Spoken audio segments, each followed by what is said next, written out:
And we are live. Ready, let's do this.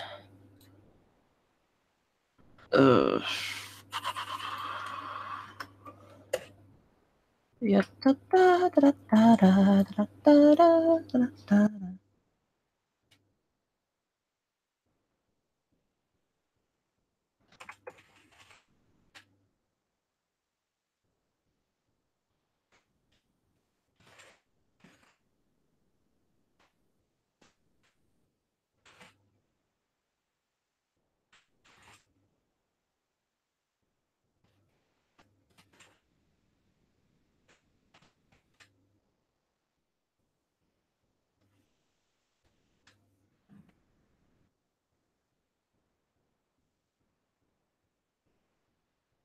Okay. Errors taken care of. Rid of this. Hey, Atlas. Just sharing around on social media. I shall be going in a bit.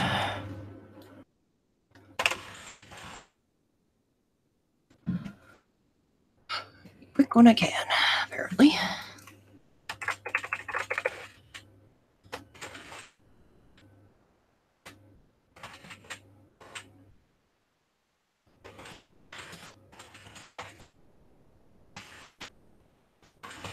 It's trial, not trail.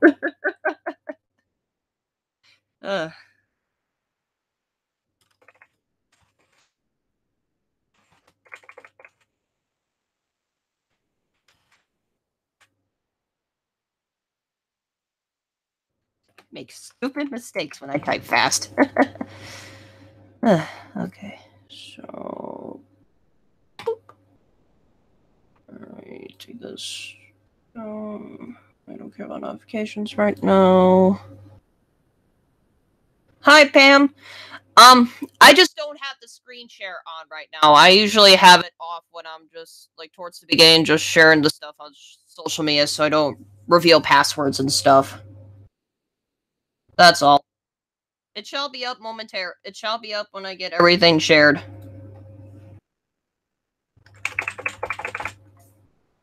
So just bear me a moment.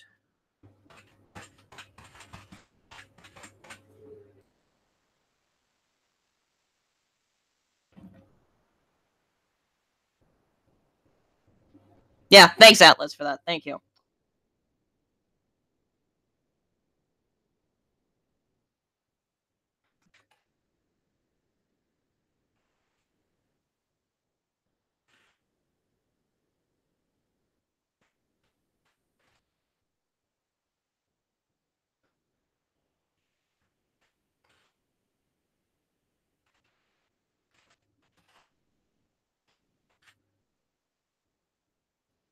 This next stream is going to be a doozy.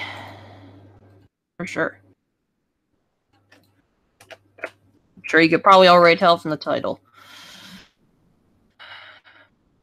Ah, why did I click?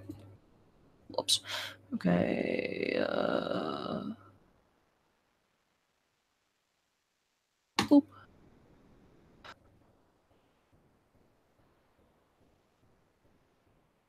Ah, okay. Yeah, TV thing makes sense.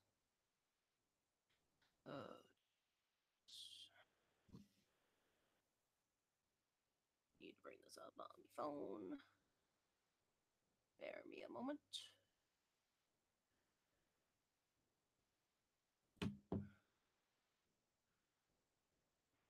Oh, noise. Or not. Oh, there it is. I just took flash drive out. Nothing too crazy.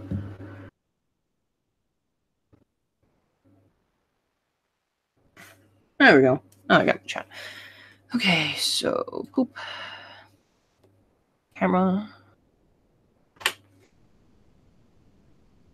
Up in there. Just the light again, darn it. Bear me a moment. My camera's being futzy again.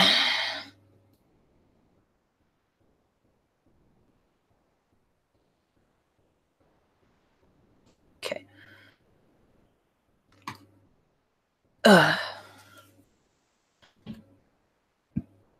Excuse me. Alrighty. Ah, stupid thing. Mouse, work with me here. Work with me, you dingy mouse. Okay. Screen's coming on. And there we go. So in any case, hello, I'm here. I'm here. I just didn't have the screen up. So, time for a doozy. It's time for the second trial in Danganronpa, Trick or Happy Havoc. Poor Chihiro. Just poor Chihiro. Something tells me this trial is going to be crazy.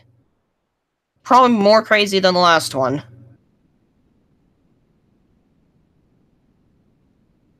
So then, let's go! And my main goal is to basically get through the entire trial, which is going to be a couple of hours. That's going to be my goal here, is to get through the entire trial.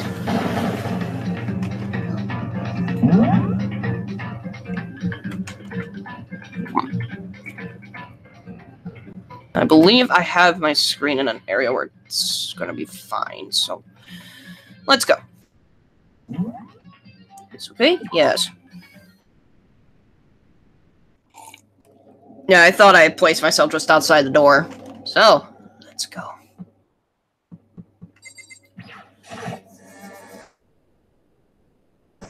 Whoa, we've got people. Ahem. So, is everyone ready to... What? Am I blind, or are we missing someone? Yo. Yeah, Toko's not here. And Toko is... You really don't remember? Kidding! I'm just kidding. How can I forget that little nut job? She's a crucial part of the class trial this time. Wait, what? What? What? What are you gonna do? Okay, Dookie. I'll go ahead and drag her out here, kicking and screaming. Just one moment, please. Oh dear, oh dear. And just like I said, a few minutes later, he reappeared, dragging Toko behind him. Okay. Yep, clearly she'd be mad. I told him I didn't want to, but he forced me. I can't believe you would drag a girl around. Oh gosh, that face. Terrible! You're terrible! Woo! So now everyone's here, right? Okay then, hustle onto the elevator and let's get this show on the road. I'll see you guys down there. Let's go. So, shall we get going? It's time to find out who killed Chihiro. Chihiro Fujisaki. So gentle, so calm and meek. Nobody had any problems with her. Ew. Yeah. Someone made the choice to kill a girl like that.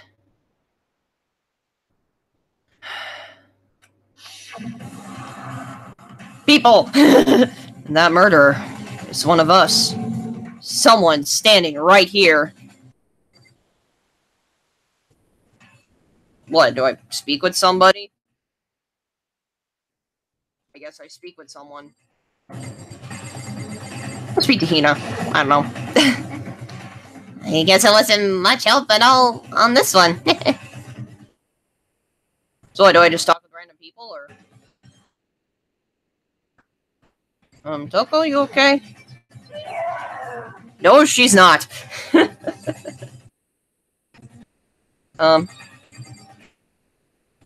Yoko? Shall we go? Shall we begin? Oh, I just gotta hit the elevator. I'm a dingus. Talk to Taka real quick. I don't know why the killer did what they did, but sure it'll work itself out. Justice always prevails. Right, bro? Oh, talking to Mondo. Okay, I'm actually gonna look through the evidence again real quick that we gathered last time, because it has been like about a week or so. So I'm just gonna quickly look through these.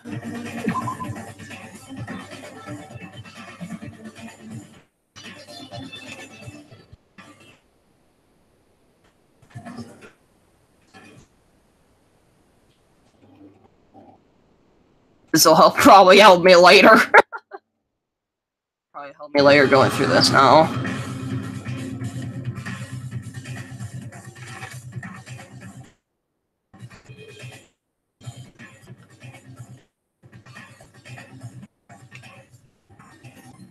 Night strength.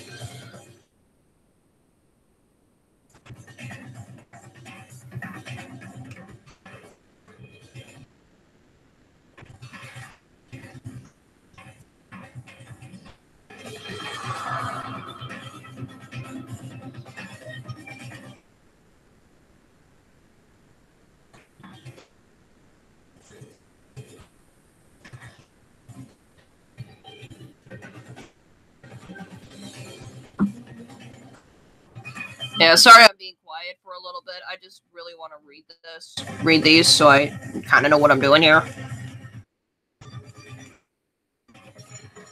I mean, I kind of have sort of an idea of who it could be, but then again, I don't really know for sure.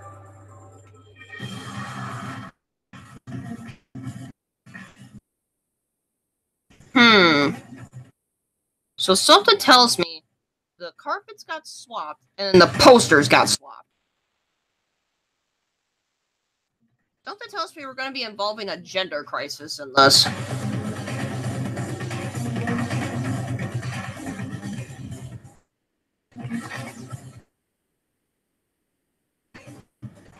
Yeah, that's weird that her handbook wasn't on her. So it must have gotten stolen somehow.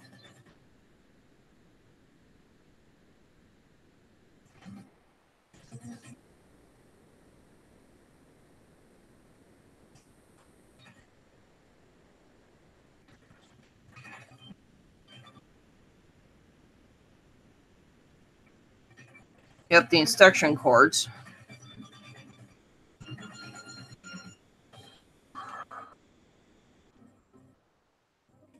Yeah, because that's weird. It's like, why would a handbook and a bag go missing? It doesn't make sense, like how those things could just suddenly go missing. Okay. I think I'm good. Hopefully. Okay. Elevator. Let's go. We have no choice, right? We have to do this. It's true. Yes. I give a small nod in reply.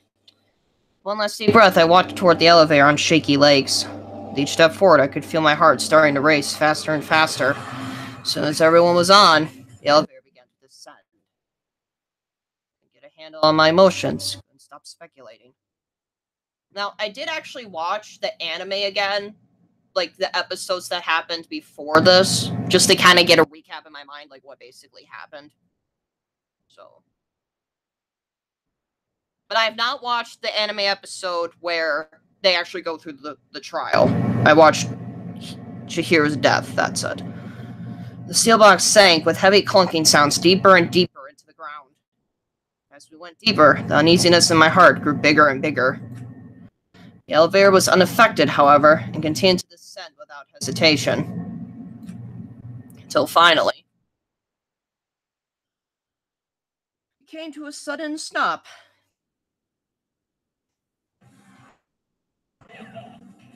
What do you think? I redecorated. Is it so fresh? Is it so exciting?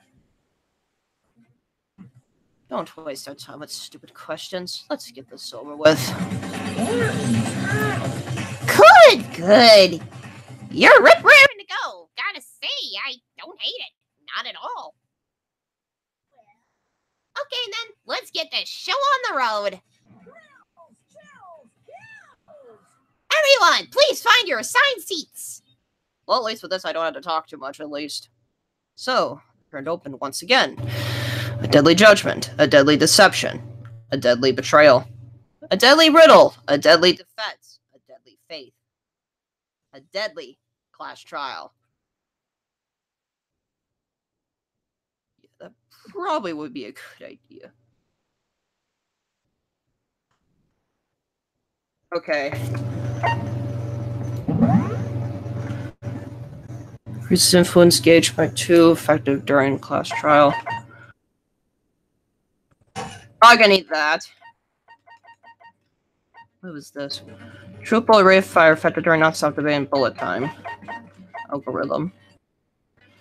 Increase the speed of memorizing a statement.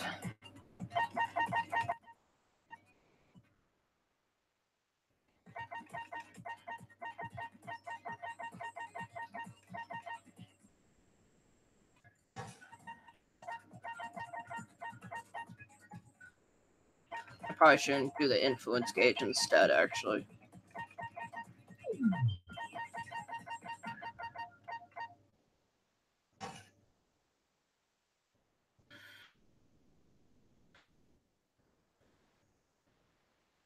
So let's see, we got increase the influence gauge by 2 affected during the class trial. Increase the time limit for each phase. That I kind of need. Increase troop bullet rate of fire affected during non-stop debate and bullet time. Increase the speed of memorizing statement affected during non-stop debate. Increase damage to the opponent if the statement is destroyed. Affected during bullet time battle. Okay.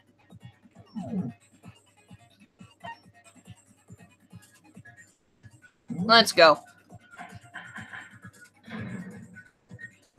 Right, so let's go. Let's begin with a basic explanation of the class trial. And here we go. So, your votes will determine the results.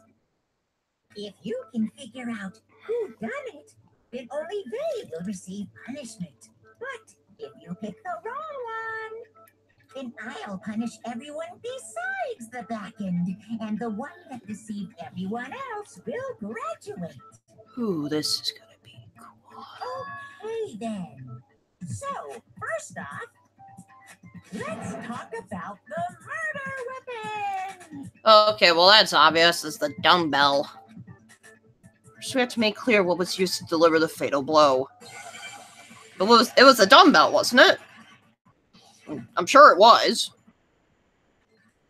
Well, of course.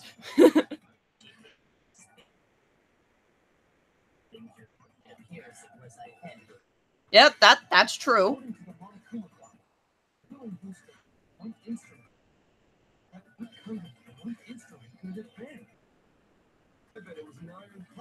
No, it wasn't. Okay, I know who I got refute now. Well, I know I got refute now.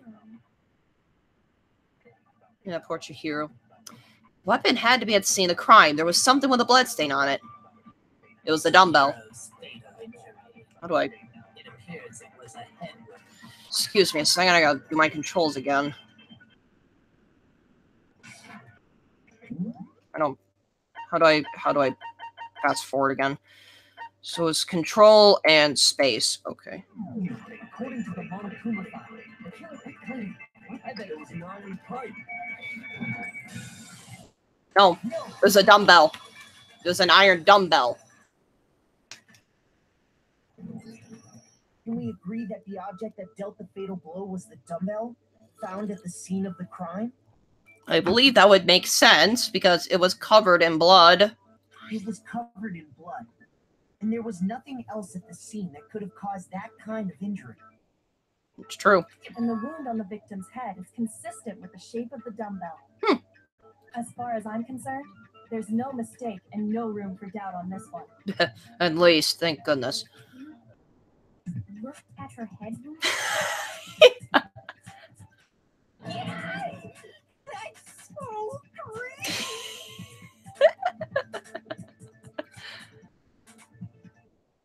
Silence. If you don't mind, I will proceed from here. Let's move on to discussion of the culprit. Although, I believe the criminal behind this heinous act is already quite clear. Really? Oh, he's talking about the serial killer. What? For real? Hero, stop. Chihiro's killer is the fiendish serial killer, Genocide Jack. Yep, I kind of figured the serial killer was going to get brought up again. Genocide Jack, the fiendish serial killer. Did he really kill Chihiro? Someone has to add to non-stop debates. Would you like to hear more? Yes, please. It must be the agreement stuff. Or, oh, the noise. For this debate, lines of white noise will appear to disrupt your reactions. Your true bullets will disappear if they hit these lines, so think of them as obstacles in your debate. But there's a way to keep this white noise from getting in your way. Press the right mouse button to attach the silencer, which you can use to shoot down the white noise. However, if you shoot an actual remark with your silencer instead of white noise, the time will decrease, so take careful aim when you have your silencer out. Okay, then. If your action difficulty is set to gentle, white noise won't appear at all. I'm not on gentle, I don't think. I'm on the middle one. In which case, you can forget about the silencer and just focus on the situation in front of you. Well, then, good luck and have fun. Yeah, I have it in the middle, so there should be some that appears. Okay, the case file. The culprit is Genocide Jack. In short, case closed. As far as I'm concerned. That's impossible. Why? What makes it impossible? Well, I mean, come on. There's just no proof for it. Hey, so, speaking of Genocide Jack, I don't know who that is. Of course you don't. Alright, I think we gotta rebuke Hina's statement. I think Byakuya showed me in the archive. One look at that and anyone would be convinced. It shows that this was the work of Genocide Jack. Yeah, it's Hina's we gotta revoke. Genocide Jack. Case closed. But that's impossible. Why? What makes it? Well, I mean, come on. There's just no proof for it. There is! There is! There is. I might know one reason he could be involved. What? I found this file while I was looking around the archive in the library. I guess it's some kind of confidential file the police put together about the Genocide Jack case. What? That's kind of weird as shit, isn't it? What was something like that doing in the library? The why of it is probably more trouble than it's worth. So let's forget about that. That's probably a good point, Byakuya. More importantly, it outlines all the specifics of every Genocide Jack case in exceeding detail. A little too much detail. According to the file, there appear to be two defining characteristics in every Genocide Jack case. The first is that a bloody message is found written at the scene of every murder. Oh, that's right. Food lust. Really? No. It's actually bloodlust. Thank you. More important is the other characteristic, and it's something that has never been made public. Okay, I think he's talking about the crucifix thing. Made public? What the hell is it? That's alright, I guess. The F-bombs and the S-words are the ones I'm more worried Why about. don't you tell them? Alright then. The other characteristic of every Genocide Jack case, which the world at large doesn't know. I think it's the crucifix thing is what he's talking about. The victim. The victim. How the victim was positioned. In every Genocide Jack case, the killer suspends the body in a certain way. Mm-hmm. Other than the killer, the only people who know about this are the higher-ups in the police department. However, Chihiro was most definitely suspended in the same way. Basically the crucifix. Yep, So, kind of crucified. how did the culprit know about this when only high-level police officials were aware of it? That would make sense. There's only one logical answer I can think of. It's because the culprit in this case is the real Genocide Jack. No fucking way. Darn it. You're saying Genocide Jack is one of us? Like I said, I can't guarantee everything being censored. Yes, in fact, it's Toko. What? Huh? Genocide Jack's true identity is Toko Fukawa. How are you? Why do you think it's her?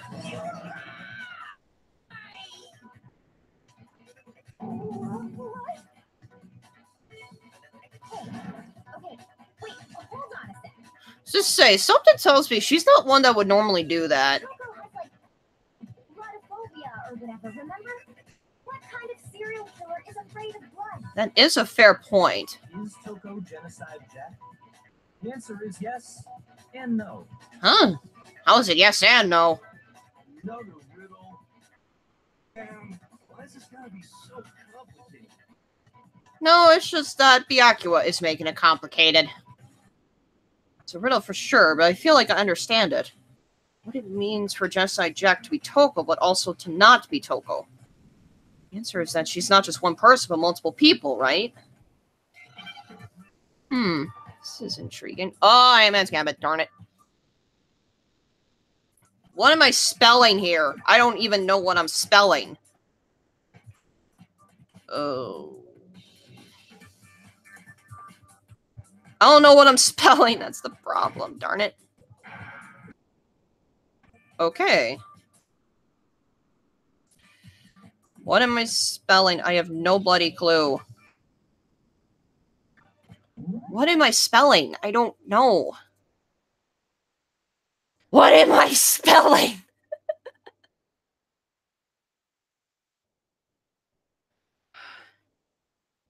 Multiple people.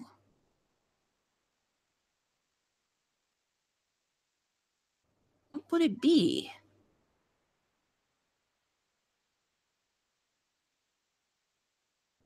Give me a sec. I honestly have no idea what I'm trying to spell here.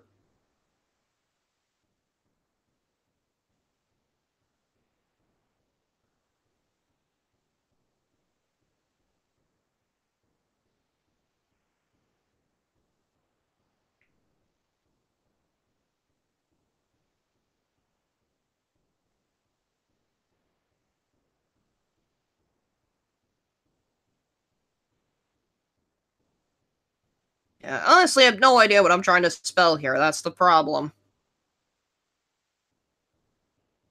I honestly have no idea.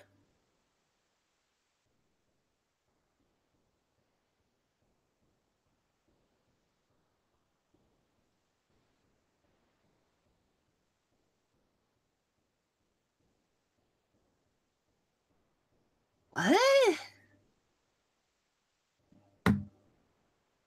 Okay, I don't know what that is, but...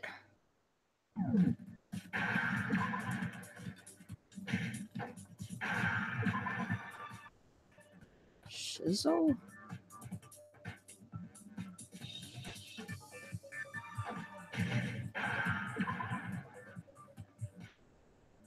Now I understand. Shizo? What is that? Is it because Genocide Jack has a split personality? Oh, that's what it is. Yeah, I completely forgot that Byakuya mentioned something like that. Somebody mentioned it. I don't remember where. I think I read that somewhere in the file too. They thought that the suspect might have, what did they call it? Dissociative identity disorder. Oh, that's what it is. Okay. I'm an idiot. Okay. But still, I wouldn't say that about Miss Fukawa is... Perfectly acceptable. Oh, yeah, because when she hit her head, she just suddenly acted weird. Toko's strange behavior after seeing the body is proof enough that she has a split personality. One thing that shows Toko could have split personality has to do with her behavior. Was it her behavior changed? Yeah. You're talking about how she started acting totally different than usual, right? That's right. Think back. She fainted when she saw Chihiro's corpse, and then, when she woke up... She just started acting weird. I'm fine, I'm fine. Whoa, is that a dead body? Hey, are you dead? Yeah. She must have hit her head real hard when she fainted. The world has a front and a back, a top ending and a bottom, a sea of truth and a web of lies. This is quite concerning. I mean, she sounds completely different. She was acting funny, that's for sure. Melancholy tone of hers completely disappeared. Oh, it must be with the stuttering, yeah. Don't go assigning adjectives to my tone without permission. Not to mention, once she regained consciousness and saw Chihiro's body again, She was utterly calm. That's not creepy. In other words, within her is one personality that can't handle blood, and one that obviously can. That's true, but... So when Toko trapped herself in her room, it's because she was scared of Genocide Jack? Yeah, that's kind of what she was saying, wasn't it? I won't let Genocide Jack have control. I'll drive out the killer. Drive out the murderous fiend. The reason she locked herself in her room wasn't to keep other people from getting in. Really? It was to keep her other personality from getting out. Okay. What? Toko was afraid of the murderous fiend inside of her, of killing even more people. Okay, I get where you're going, Byakuya, but this is looking way too obvious. This is looking way too obvious. Yeah. How can you know all this? I do believe you misunderstood her. What she's trying to say isn't, how can you know all this? No. What she wants to know is, how could you tell them? Huh? Last night, just before Monokuma gave his motive speech, Toko and I had a strange conversation. Oh, really? And you didn't bring this up till now? She told me a most interesting story. She said a murderous fiend lived within her, and she was afraid it could appear and attack at any time. And that trepidation is what's caused her to have such a bleak attitude. Isn't that right, Toko? He's playing with her. This is all a lie. Right, Toko? I said you wouldn't tell anyone. What? Oh. You promised. I can't believe you lied. Oh. You have only yourself to blame. You came to me with your tragic little story. I didn't ask you to. This is the real world, not some romantic fantasy fairy tale. Okay, then. Besides, you broke your promise first. What? This is getting crazy. You said that as long as you were here, no matter what, you wouldn't let Genocide Jack kill anyone. But in spite of that promise... Huh? I'm sorry. I couldn't keep our promise. But don't worry. Never again. I won't let Genocide Jack have control ever again. You said if I kept my promise, you would go out with me. Yep, look what happened now. That's the only reason I promised. How many times do I have to tell you? I never said that.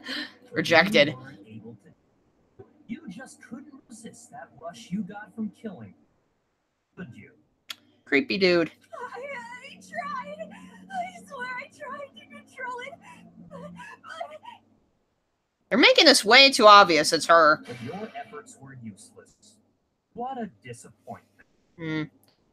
Something tells me this is a little too obvious. I hate you. Well, the opening act is nearly finished. All that's left is to hear from the person in question directly. Something tells me this is getting too obvious. You don't need. Goes by, suddenly lunged backwards. Huge thud echoed across the courtroom, but in the next second... Hello there. Is it me you're hoping to see? Genocide Jill? What? What? What the heck? What the heck? Exactly, Hifumi. Now you figured it out? Well, whatever. What are you gonna do? I'm the ultimate murderous fiend, Genocide Jack! Or better yet, let's go with Genocide Jill! Jack and Jill went up a hill. What the fuck is this? For once, I'm with you on that, Mondo. What happened to you? Not Toto. That's a loser name. And what happened is a textbook split personality. Clearly. What if one of them happens to be a serial killer? You should turn a blind eye to one. Something tells me this is too obvious. Oh, goodness gracious. So tense. Yes, hero. Yes, she is. Like they say, sound and murder is mind, sound and murder is body. This one is so different from the one we've come to know. Yes, Sakura. Yes. Yes, well, the world is composed of a front and a back unit. Just like how every inning has a top and a bottom, or how in the depths of every truth lives a little lie. Behind every dark and gloomy soul lives another that shines as bright as the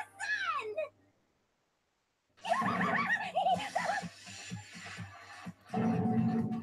This is the murderous fiend? Genocide Jack? This is beyond insane.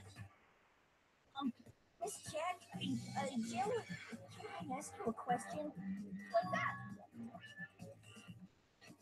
I gotta admit, though, that face is actually kind of adorable. With the exception of the tongue.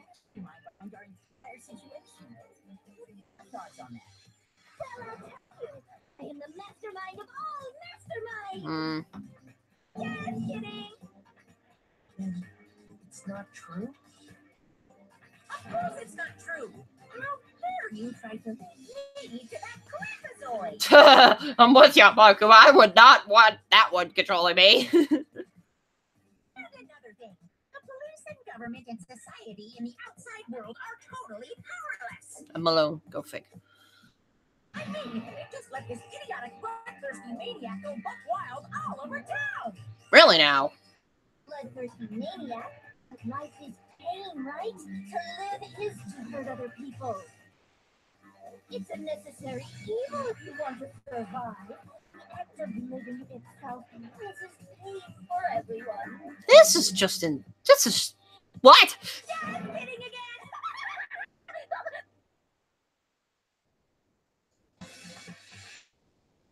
This should be enough to convince you. This murderous fiend is responsible for Chihiro's death. No, something still seems off. There's Very clearly off. motive, so there should be no doubt. I wouldn't say that. Gotta take everything into consideration. We can't just jump to conclusions right away just because of someone's... Remember Wait. what Monokuma told us? If someone didn't murder and graduate within 24 hours, an embarrassing memory or secret would be revealed. Celeste, why are you looking like that? Well, let's assume that Toko's secret was about genocide death. Really? If a secret like that came to light, Toko's life would have undoubtedly been forever ruined. So she had a very clear motive to never have that side of herself exposed. I get those are technically the motives, but I don't think it was Toko. Very, very, very interesting. But sorry, as much as I hate to admit it, I'm not the culprit. Figured that. But I cannot imagine anyone other than you could murder someone in such a bizarre fashion. Maybe so, but nevertheless, it's the truth. Do you really expect any of us to believe you? Yeah, I could never believe a word you say, you monster. Maybe. Maybe she's totally right about that, but something's still bothering me. What she said, I need to get some more details about all of this.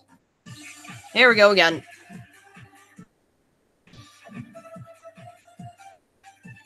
Status of the dead body. Sorry, but I didn't kill anyone. Ah. Say that, but do you really expect any of us to believe it? Perhaps if you had an alibi, that would change things. Oh, an alibi, huh? Now we're talking. When you compare your past murders to this incident, the modus operandi matches completely. What more proof do you need?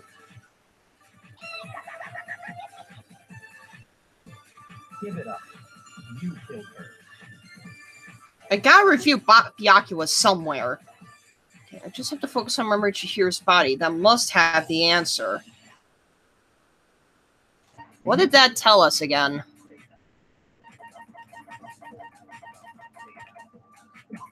What did that say? Chihiro's body had been suspended and her hands had been bound with some kind of rope. Her fatal injury was a blow to the head.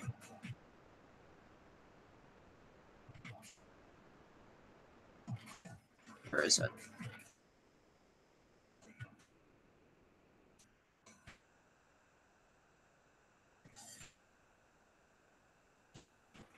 Yeah, because it was... But there were no scissors involved. It was a blow to the head, and there were no scissors. And it was tied up with extension cords. Alright, I don't know who I need to refute here. To prove what he said isn't quite right. Sorry, but I didn't kill anyone. You say that, but do you really expect... I know I gotta refute Byakuya. I believe that's who I have to refute. When you compare your past murders to this incident, the modus operandi matches completely. What more proof do we need? Give it up. You killed her. I think I have to refute Byakuya. Because I don't... Yeah, because technically she didn't kill anybody. I gotta refute Byakuya.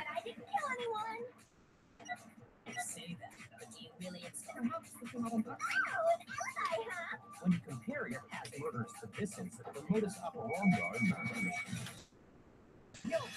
Yeah, I figured it was Byakuya. It was just a matter of... What is he gonna bring up, though? Gotta be just the way the body is. Murder really exactly the same? I'm not so sure about that. Yeah, because Genocide Jack had the stab wounds, while this one was just a blunt object to the head. I think there's a slight difference between the Genocide Jack cases and this one. Huh? How's it any different? No scissors. Oh, you don't know? Well then, human garbage, let me tell you! Scissors. Murder with passion and conviction. I consider myself a professional, and I have a very particular way of doing things. Yeah, because she does them all the exact same way. So, clearly this one was probably just a copycat. Imagine you go to a fancy Italian restaurant. You're very picky about the noodles, the sauce, everything. But what happened to Chihiro? It'd be like if that same Italian restaurant started using ragu or Chef Boyardee. Oh, nice that they used real companies. This is no creation of mine. That's true. Let me rephrase that in a way that maybe makes more sense. Thank you, Makoto. There are two clear differences between the Genocide Jack cases and this one. No scissors and instruction cords. There's one clear difference between the murders. In the photos from the other Genocide Jack cases, look at the neck and stomach. And you'll see a clear difference. The fatal injury. For one, the cause of death is different. In the Genocide Jack murders, all the victims were killed the same way. Multiple stab wounds with scissors. According to the case file, they were all apparently killed with a pair of scissors. While this one was killed with a barbell. A dumbbell. But Chihiro died from a blow to the head, right? Correct. Yes. That is remarkably different from the other murders. Wouldn't it be strange for someone who kills the same way without fail to suddenly change their method? Yeah, that wouldn't make sense, especially a serial killer. And there's more. One more conflicting detail. Which one? That's right. In my recipe of murder, if the bloody message is the tortellini, then the arrangement of the body would be the pesto sauce. What? Please stop comparing killing people to cooking.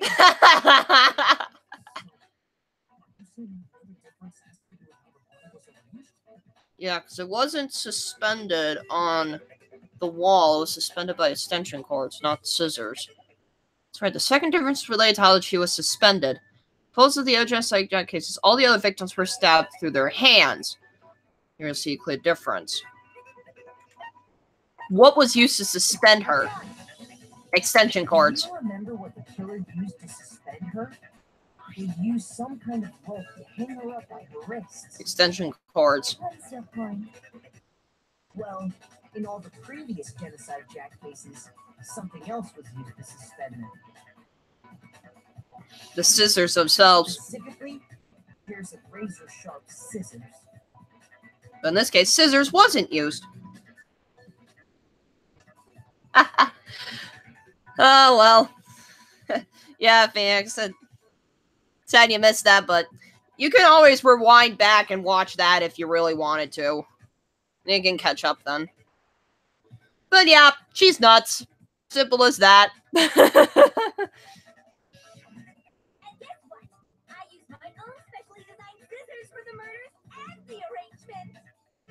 Like I said, I'm a professional, so naturally I'm very picky about the tools I use. That is true. And you know what else? It's only Psycho. Big Mac said there's two differences, but he's wrong. Pig Mac! Big Mac?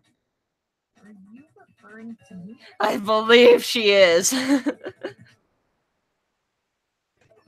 Big Mac. There's actually one more difference.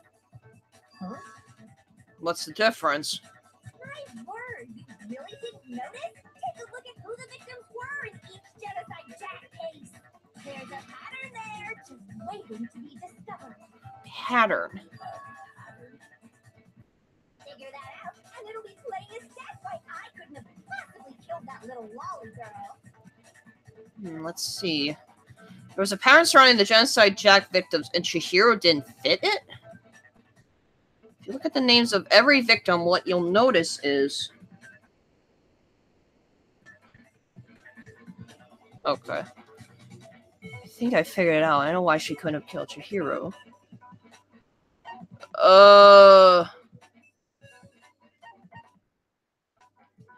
It's because Chihiro was a girl? Because a girl? Chihiro was a girl?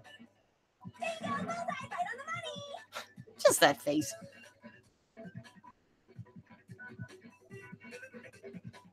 What are you talking about? In all the genocide Jack cases, all the victims had something in common. Oh, because they were all male. They were all male. Ken Harada, 32. Tenshuhiro Honda, 17. Shoji Gaku, 23. Kano Esi, 14. Takashi Yoshida, 30. Yeah, they're all dudes. They're all dudes. Tomasuna Taro, Takefumi Gono, Shiera Naohina, Takeshi Yasamui. I am not saying those names. I'm not. There's no end to it. But yeah, it makes sense. They're all dudes. They were all guys? Yep. That's right. The people I killed with such passion and conviction are all adorable little men. You just made that sound a million times creepier. I can't believe I said it. I'm so embarrassed. Okay then. What the hell is wrong with you? Yeah, what is wrong with her? I can't help it. I'm just a full throttle boy-on-boy fangirl, and the movie side of me just hates it. Okay then. But now I'm on the fast track to becoming a full-fledged man. Okay then. So since Chihiro was a girl, not an adorable little kid. Correct. An Italian chef suddenly start making ramen just because they're both noodles? Don't be stupid. I have too much passion and conviction to cross that line. It's the absolute reality of the one and only. We get it. You've clearly explained your hobby and your philosophy. But that's not all there is to it. What more is there, Byakuya? It's a different matter entirely when you're forced to kill in order to survive. Quiet, lolly card! Whoa now. Slowly, Kirk, Oh, that face. That face.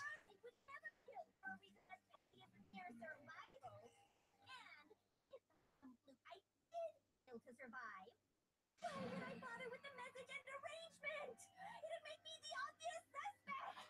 That is true, though. Yeah, because they're making this way too obvious that it's her. Way too obvious. And Danganronpa likes to mess with you like that. Does make some amount of sense. Whatever reason I have for killing, I would never give out my prized scissors. Oh, the skizzers.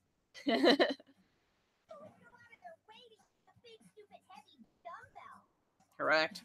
Maybe you used the dumbbell because you couldn't find any scissors in the school. I'm sure they're probably in the warehouse somewhere.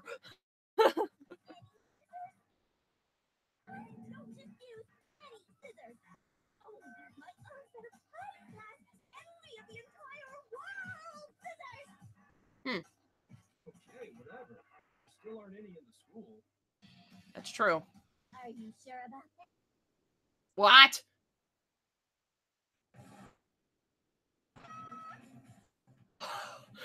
What the heck? She carries them on her. Oh my gosh. He's fully equipped. That's right, so I can go anywhere, anytime. Why would I resort to dumbbells or rope when I have my trusty scissors by my side? Okay, so clearly at this point, it's not her.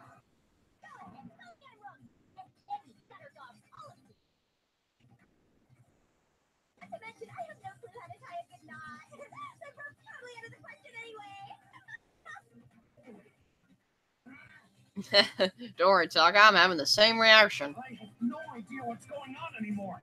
Could such a heinous villain really be innocent? But Body really was suspended, right? And nobody but the police knew about that. Yeah. That's why we figured it had to be the real deal and not some copycat killer or whatever. So apparently this is a copycat. Actually, hold on. There is one person. One person who could copy the Genocide Jack cases. Now we're suddenly flipping it. Oh, are you telling me I gotta select them? Oh my gosh. Dracula.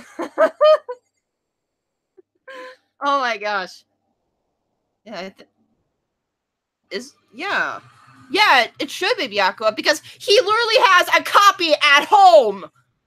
He has one at home. Here's my answer. He has a copy at home. Byakuya, it's possible you could have found out, isn't it? You'd have no problem gaining access to classified government documents or internal police records. Suddenly, tables have turned. Plus, you already looked at the Genocide Jack files before this all happened. Hadn't you? Silence. Are you saying Mr. Togami did it? I think even then, this is still a little too obvious. Then the reason he pushed the theory of Genocide Jack being the killer so hard was because he wanted to pin the crime on her. Psycho Eyes. Again, Psycho Eyes.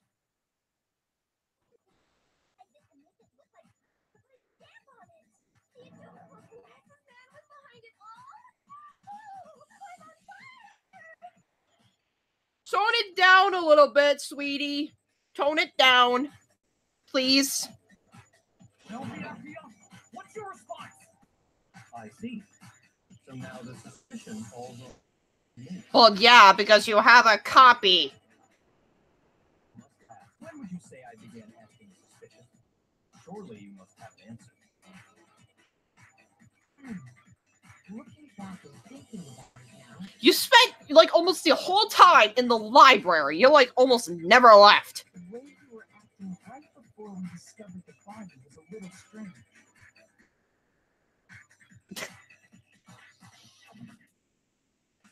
And the locker rooms. They're suspicious. Very suspicious indeed. Wouldn't you agree? Huh? Suspicious? It seems nobody searched the locker rooms. Let's talk the girls' locker room. Oh yeah, because he just went right to the locker rooms. No questions asked. He just went right to them.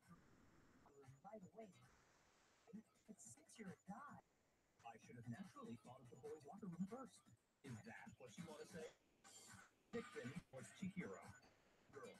Hence why I said we should check the girls' locker room. Okay, that actually makes sense. Nothing strange about that, I'd say. No, I'm not strange about that at all. On the contrary, there's something very strange. Okay then. What's so strange about it? What is? Go ahead. Share with the rest of the class. Byakuya. Subtly, teacher. There's a clear contradiction in what Byakuya just said. I need to make it clear to everyone. No. Oh no, what has been added now? No, it's not on something. Yes, please. Next, we're going to add something called Truth Flashback. What? If you aim at a weak spot and hold down the left mouse button, then you'll memorize that weak spot. This memorized phrase can only be shot once as a single truth bullet. If you shoot or change the truth bullet, it will disappear from your truth cylinder. However, you can use this flashback feature as many times as you want. If you don't seem to have the answer to a lie or contradiction in your loaded truth bullets, it might be wise to memorize a different weak spot and use that to make your case. When's the best time to use flashback? Well, you'll just have to use your keen wits, won't you?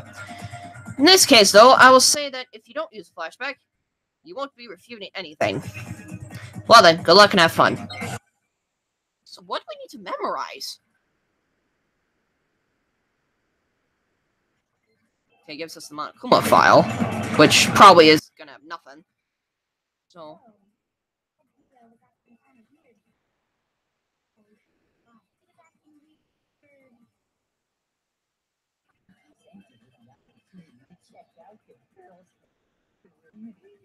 Absolutely take it. That's a natural reaction for any guy. The victim, Hero, who was a girl. So of course I would suggest we check the girls' locker room first.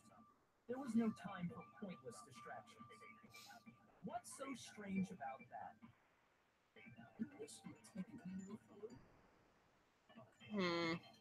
I'm still confused. Hearing Byakuya's comment about Chihiro being a girl, I realize there's a clear contradiction there. Byakuya's comment about Chihiro being a girl, I realize there's a clear contradiction there. Because it doesn't make sense how he could have known before we even found it. Okay, I need to make that contradiction clear.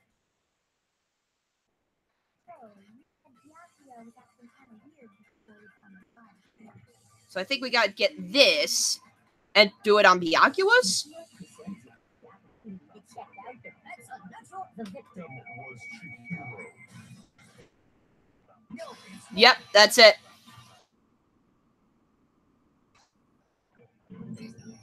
I'll tell you what's so strange about that. Because up until we actually discovered the body, we couldn't have known who the victim was. That is correct. So your claim that you went to the girls' locker room first because Chihiro was the victim doesn't hold up. I see. That's a good answer, I must admit. Interesting. Very interesting indeed. But your reasoning is still too weak. What's wrong? Is that it? Surely you've got more than that. Go ahead. Show us. What's with Byakuya's attitude? It's like he doesn't even care. I got him cornered, but he's acting like it has nothing to do with him. What's the matter? You're not finished already, are you? There must be more to it. Shut up, I'm thinking. There is. I think. Get confident, Makoto, come on. There is more to it. Think about it. Thank you, Kyoko. We just talked about the differences between this case and past Genocide Jack incidents. The proof you're looking for is hidden in there. Oh? Proof that I'm the culprit, you mean? The differences between this case and the other Genocide Jack murders. How is that proof Byakuya was responsible is hidden in there? What could it be? Differences with Genocide Jack. The desk lamp. Here we go. The difference between the cases? You want me to explain it again?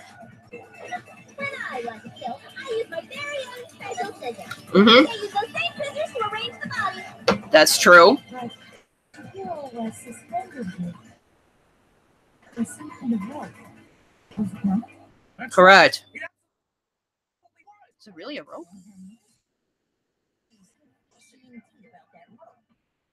Hey, Byakuya, where'd you get it from, huh? I've never seen that rope before in my life. Obviously, somebody else must have had it hidden away somewhere. No, you did! You used it with the desk lamp! Proof that Byakuya did it is hidden within the rope? I guess it's possible, but first, the item she had been bound with was used like rope, but was it actually a rope?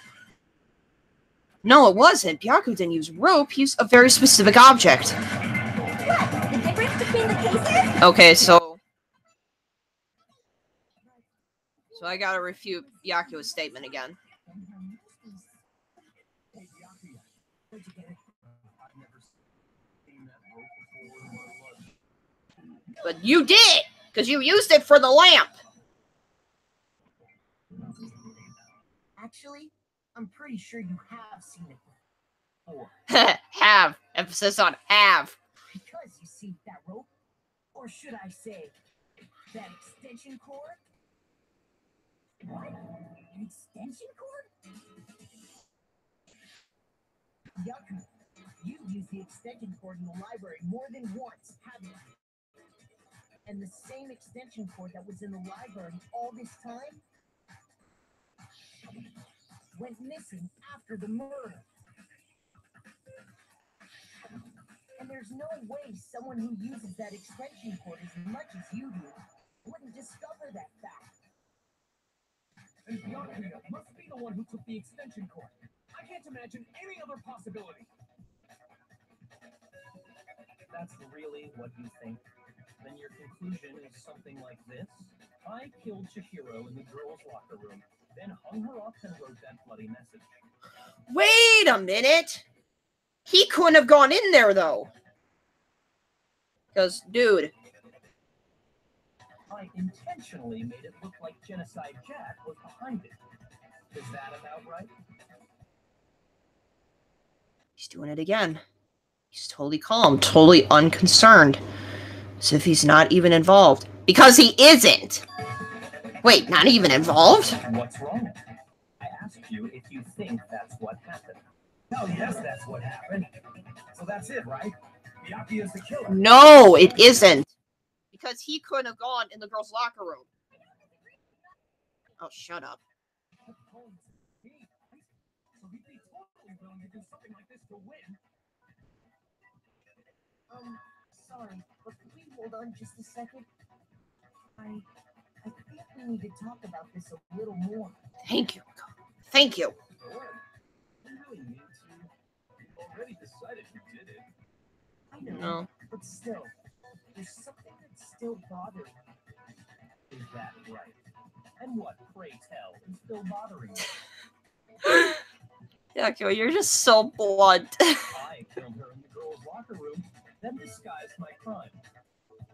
Yeah, he's being too straightforward with it. It's too obvious.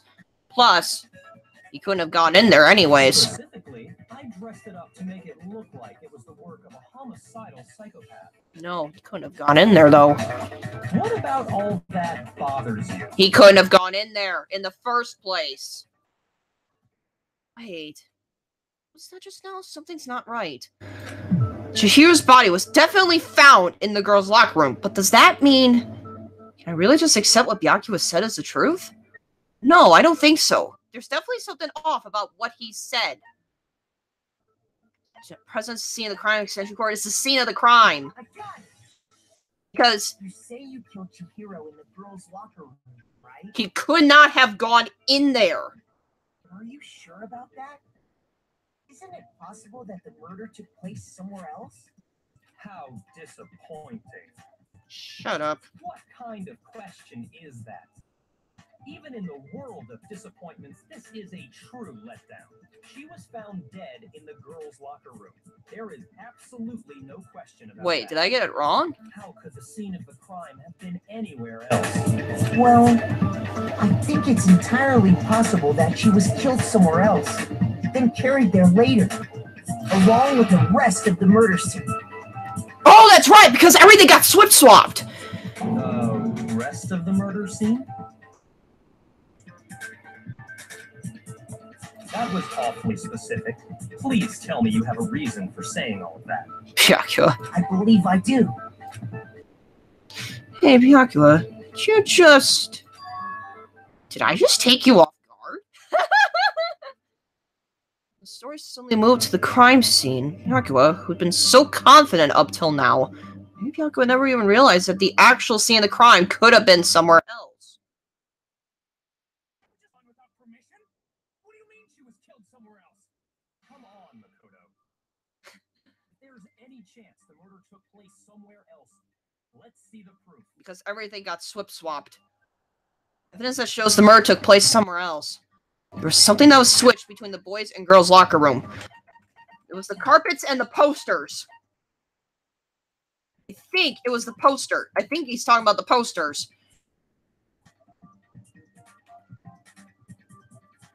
Because that would make sense for those things being in there, respectively. I think it's the posters. I think it's the posters he's talking about. Yep, it's the posters. The proof that she was killed somewhere else is the poster that's hanging in each locker room. Your proof is some posters? Shut up, Byakula, and let me explain. The poster in the girls' locker room was a picture of a big boobed supermodel. But don't you think that's kind of strange? For a girls' locker room, yes. Why would the girls' locker room have a poster like that? They wouldn't. I bet those massive gems of hers were totally fake. Meanwhile, the boys' locker room had a poster of the super popular boy band Tornado. Again, that doesn't really seem to belong in a boys' locker room. So you're saying that maybe the posters were switched? Yes. And there's another thing I noticed about the locker room. You know what I'm talking about, right, Sakura? Right, the carpets. You're referring to my protein coffee, aren't you? Yes. Protein While I was in the girls' locker room earlier, I spilled some protein coffee on the carpet, but I noticed that after the murder, the stain had been totally scrubbed away. No, the carpet was just moved into the boys' locker room. No, it's not that the stain was scrubbed away. It was moved. This one. It was in the boys' locker room instead. The stain on the girls' locker room carpet wasn't scrubbed away. It was moved. In fact, I found it on the boys' locker room carpet. That's definitely the stain from my protein coffee. Then, does that mean that the carpet was fixed too?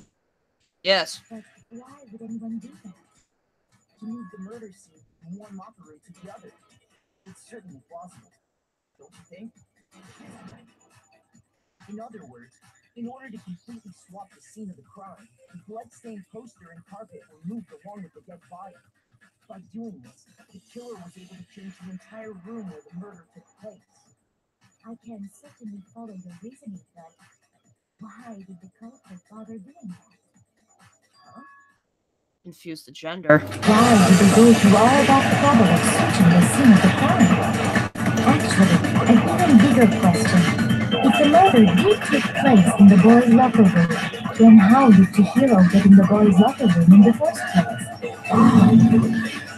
To get into the locker rooms, you have to swipe your e-handbook across the card reader device that Chihiro's handbook should have only allowed you access to the girls' locker room. Unless Chihiro isn't a girl.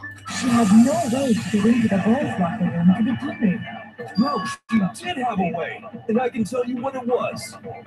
I highly doubt that. I'm telling you, I know how she could have done it.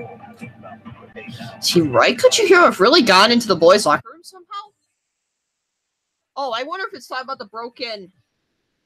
Yeah, the broken e-handbook. Yeah. Is it really possible? Could Chihiro really have gotten into the boys' locker room somehow? I got it. She must have hacked her e-handbook. No. She was the ultimate programmer, after all. For sure, that would have been no problem for her. Well, I don't think that's it. Mm-mm. That was in the main hall. What then? I'm talking about Leon's handbook, of course. That's right. Yeah, that. You could get into the boys' locker room, no problem. That's right. So we need to refute the other guy. Theoretically, if Chihiro was able to use Leon's handbook, she could get into the boys' locker room. But when we found Leon's handbook in the main hall, there's no doubt that it was broken. In which case, can we really say that she used it? So I gotta refute Hero instead.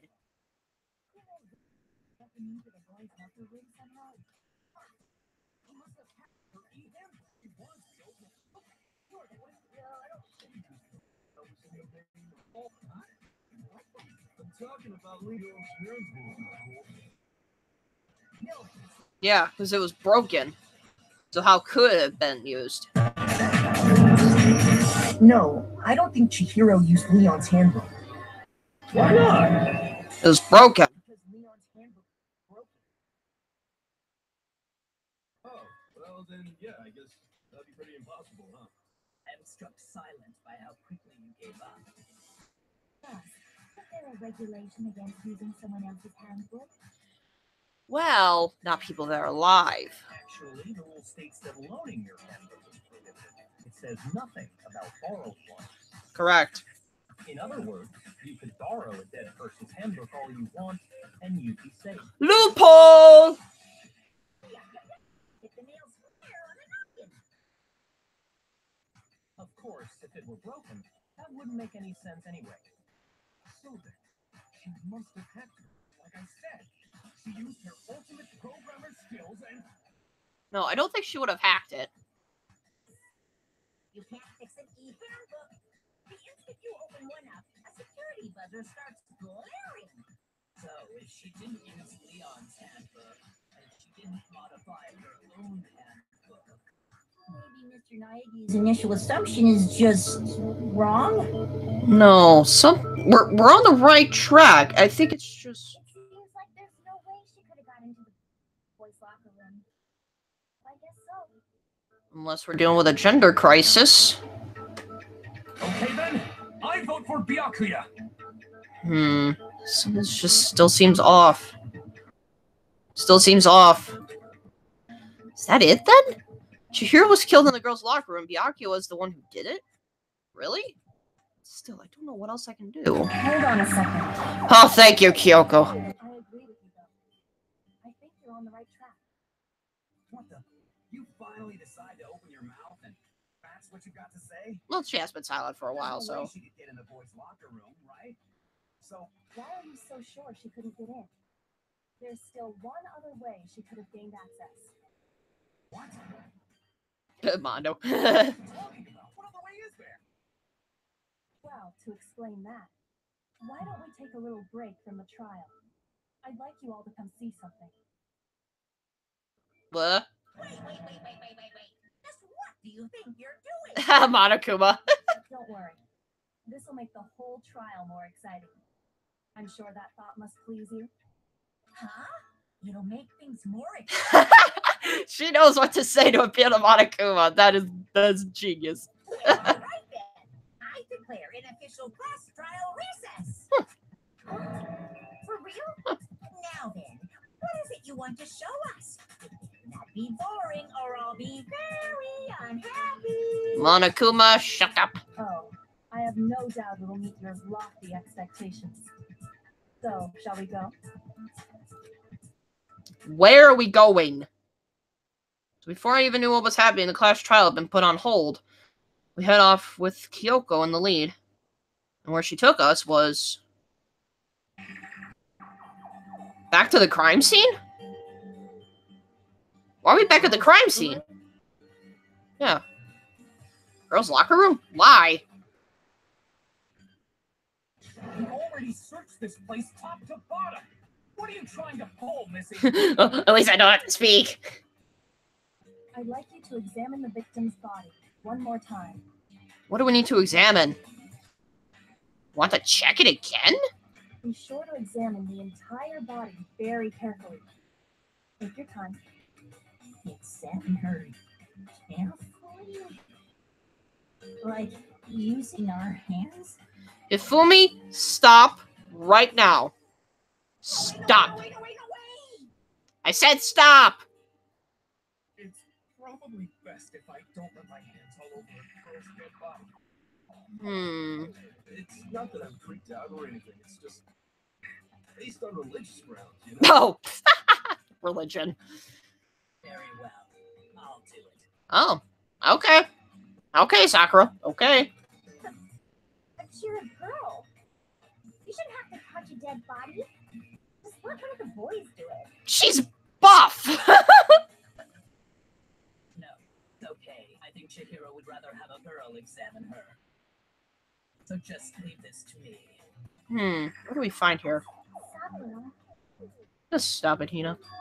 what is this? Some kind of secret girl-on-girl action? Is that what you two are about? Can someone knock her out again, please? That's not it at all. Stop screwing around. Okay, here I go. I'm sorry, Chihiro. Please excuse the intrusion. Putting her hands together in a brief prayer, Sakura then began to quietly examine her body. Be sure to check her entire body, and I believe we will solve this particular mystery. Her entire body? I know you say that, but... What? What is this? Huh? What did she just see? What is it? Not possible. It's not possible. Sakura's eyes were staring wildly at Chihiro's lifeless form. Her massive frame trembled. This girl is what? Abrupt. Is a boy. So Chihiro is a boy. Okay. That would actually make sense. That would make sense why... So he was actually interesting. Thank you for confirming this fact. That's actually more interesting now. That would make sense why wanted to get stronger. That would make perfect sense. I mean, compare Chihiro to all the rest of the guys, yeah. Actually looks kind of weak, actually. So I can kind of see why. I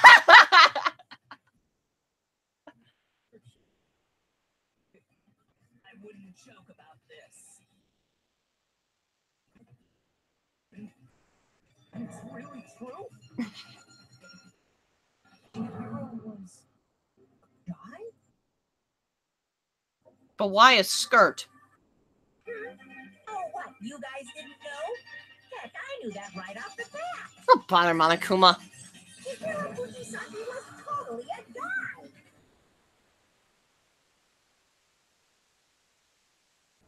First played, I was kind of surprised because even I couldn't tell when I usually can point out traps. Huh. He was a cross-dresser? Oh, I'm really on fire! I wish I had killed him! Someone knock her on the head again! Can I be the one, please? She's really creeping me out now. So that's what Kyoko wanted to show everyone, huh? Interesting. Yes, that certainly does make things much more exciting. So I guess that would actually kind of make sense. Sort of like a gender crisis. So killed in the boys, but then moved to the girls. Now let's ride this wave of excitement back to the courtroom and get back to the trial. Please. I do apologize for keeping you waiting. Now then, let's resume the class trial. Let's go! We've all just learned of the shocking revelation that Chihiro was actually a boy. Let's pick up from there. Yes, please. Yes, well, I don't know his reason for hiding it, but the fact is, Chihiro was not a girl, but a boy. I think that would make sense because he was weak. He did look physically weaker than all the other guys. So that would make sense with the stronger thing. I think that Chihiro was actually a guy. Thought it never even crossed my mind. And because the victim was male, he would have had no problem gaining access to the boys' locker room. That's true. Assuming his handbook did, in fact, list his gender as male, then yes, that would be true. Byakuya. Of course his handbook said he was a boy. He dressed like a girl, but he was a boy through and through. Makes sense why he was nervous about going to locker rooms. So then, there should be no issue with Makoto's initial assertion. The victim was killed in the boys' locker room and was then later moved to the girls' locker room. But then how did the culprit got in? And the killer could have easily used Sayaka or Junko's handbook to get into the girls' locker room. That's true. So Chihiro really was killed in the boys' locker room? I still don't understand the motive for moving the body, but yes, that does seem plausible. Well, I must admit, I did find it rather odd. I knew he felt a little off. There was a certain incongruity to his female body. Weak. This is the most titillating situation. I'm not even gonna react to you anymore. You just creep me out. So now everything has been connected. All the mysteries have finally become clear. Okay, well, connected or clear or whatever, we still think you're the killer, remember? Very interesting. This has become very interesting indeed. He's off in his own little world. Like usual. What about you, Makoto? After everything we've learned, do you still think Byakuya's the killer? But now I think with this, it technically could be any. But that why was Leon smashed? Well, without a doubt, Byakuya is the one that made Chihiro's death look like Genocide Jack did. But He has doubts. Of course he does. I think he might not actually be the killer after all. So this was technically someone helped him do it. So someone killed, then he arranged the thing to look like Genocide Jack. Or what? What? But aren't you the one who accused him in the first place? Bring out the evidence! Oh, that's really all it was. He just seems to be too easygoing about all this. Like he's enjoying us solving the mystery. Correct. The way he's acting, it makes it seem like it doesn't have anything to do with him. Yeah, And you think that might be because it doesn't have anything to do with it? correct. Plus, the evidence he left behind was a little too, how can I put it, overt. He consciously chose to use the extension cord, knowing it could connect him to the murder. Oh, At least, that's how I see it. that would make sense. Hi, Byakuya. And Byakuya, when you found out the murder took place in the boys' locker room, it seemed to rattle you. And then again, when you found out Chihiro was actually a guy, if you really were the killer, that stuff wouldn't have had any effect on you. That is true. So that's your thinking, huh? Well, it bothers me that you don't have more concrete reasons, but it's fine.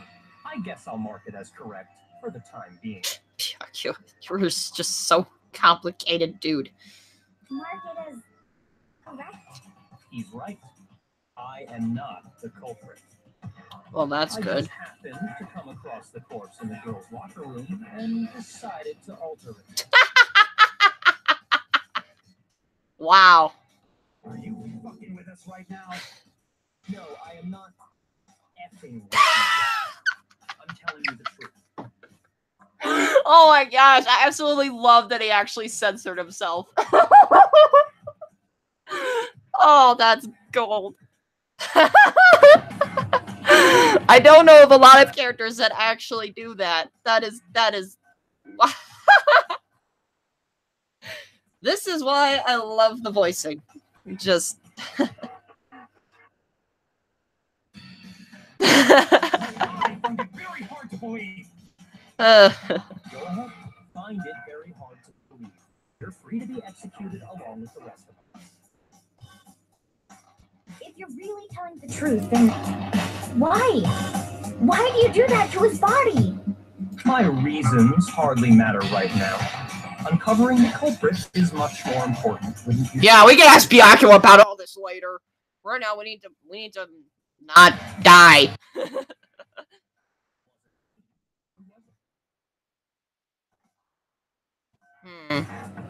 Well, I don't think I can say for sure without talking about it a little more.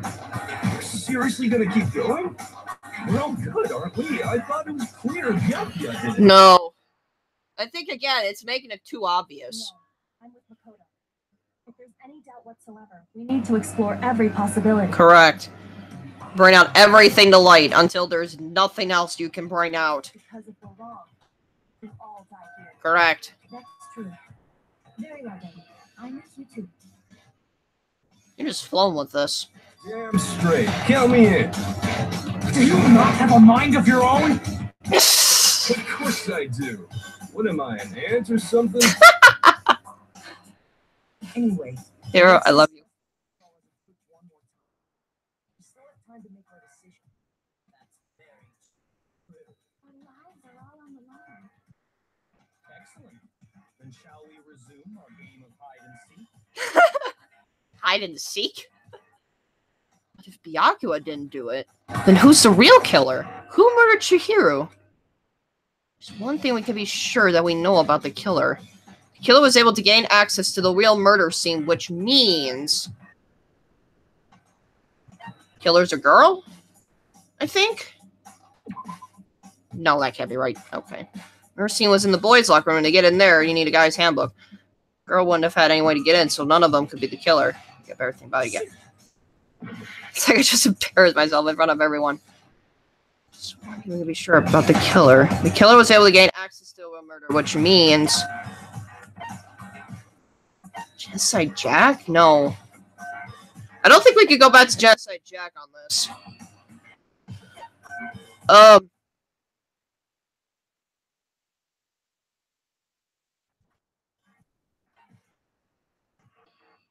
Ooh. Guy? A guy! It's a guy? So the crime scene was the boys' locker room. You would need a boys' handbook to get in. Since Leon's handbook's apparently broken, the killer would have had to use their own. In other words, it had to have been a guy. Still not enough. I need to find some more clues.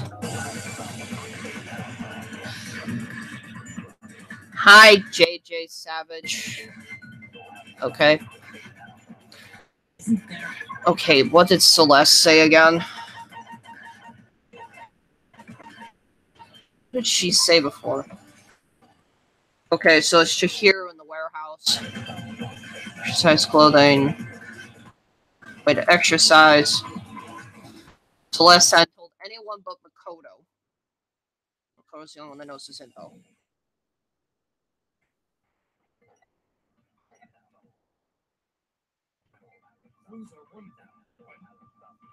Did nobody get a look at the killer? I'm sure if someone saw the killer, they would have said something by now. Perhaps someone saw the victim at some point. Even that might be enough for now. All we need right now is every kind of new info. That's true. Over. You want to know who saw the victim? The killer. And only the killer. It's not like they're just gonna turn themselves in. Game over, man. Game over. Shut up, Arrow. No, not game over. Okay, then. No, as a matter of fact, there is an eyewitness account regarding Chihiro. She has more information about that. Isn't there a single clue that might lead us to who did it? Alright, I think Nobody can sure if someone saw the perhaps I think it's heroes I gotta refute. All we need right now is It's over. You want to know who saw the victim? The killer. And only the killer. No. Because Celeste saw him.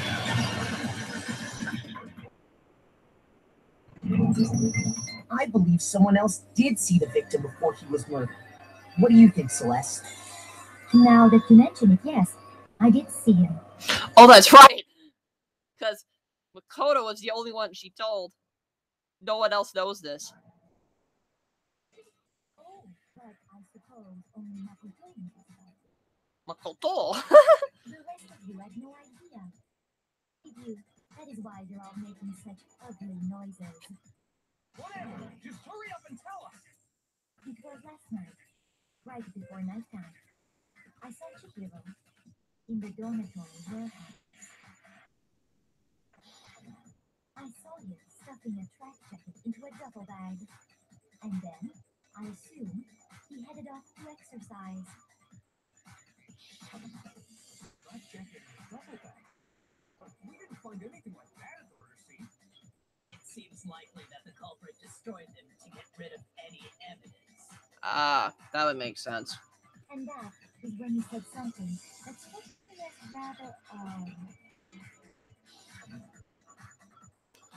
Well, I'd better get going. I'm kind of in a hurry. Chihiro told me he was in a hurry. But why would he be in a hurry? Only if someone was waiting for him, I should think. So, Mr. Fujisaki was on his way to meet with someone, and then they were going to work out together? Oh, But He-Man and I had invited him to exercise with us plenty of times, and he always declined. yeah, why would he go off with someone now? He was afraid you'd find out the secret he was hiding, right? Which means that conversely, he must have trusted whoever he was meeting with very much, enough so that he was willing to risk his secret being revealed. The marvelous friendship! The point is, whoever he met up with is the culprit, right? So we just gotta figure out who it was. But knowing what we know, I can't even guess. Yeah, that's the thing. No. You need to make the connection. What? What do we have? You know who the killer is. I do? Seriously? I do? Who is it? Who's the killer? In fact, the track jacket and duffel bag the killer disposed of. What? Focus on the details of these items, and it should become obvious who was waiting for him.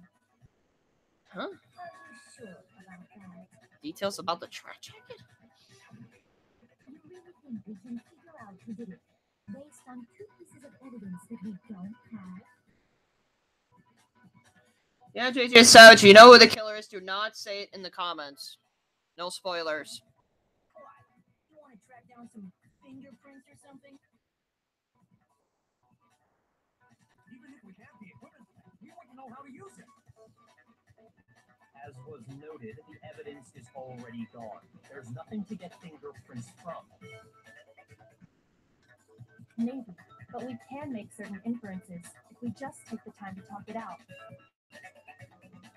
Yeah, always make sure you read the rules for the stream itself before you comment on anything. Because I don't want anything inappropriate. I don't want spoilers, nothing. Game, I haven't been spoiled on too much, so yeah. Inferences, we just take the time to talk it out. For you to say. But fine. Celeste, did you notice anything special about the bag or jacket? The bag was just a normal duffel bag from the warehouse. Really, no. All the bags in there are the same, so I can't imagine what would make that one special. Then where was the track jacket from? Well, if I remember right, there was a decent variety of tracksuits to choose from.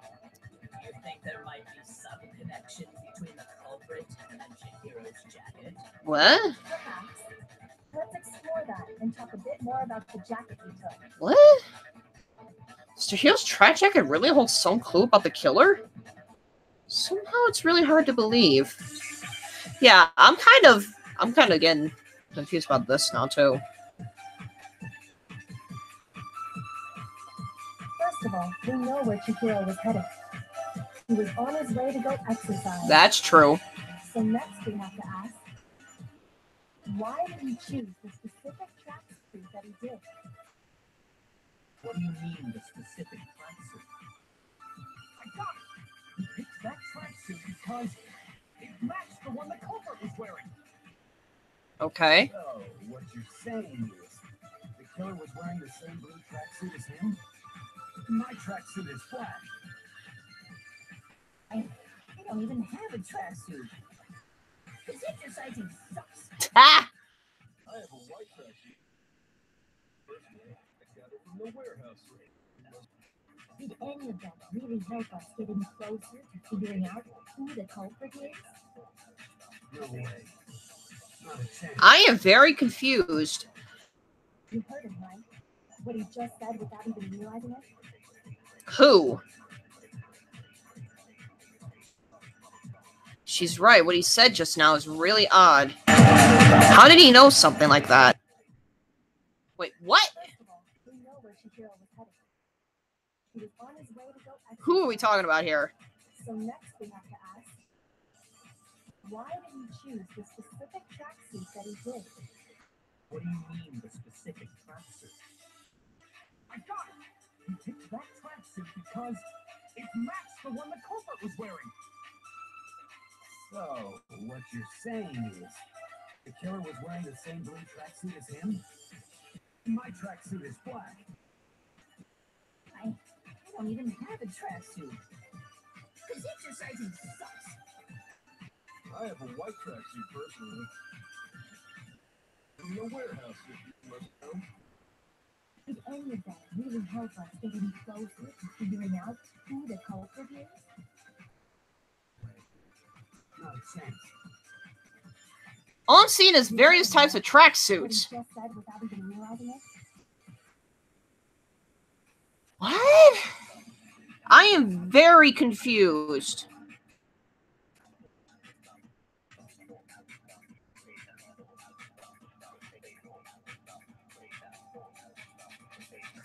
So do I have to memorize something and then refute somebody? Or I'm sorry, I'm very confused.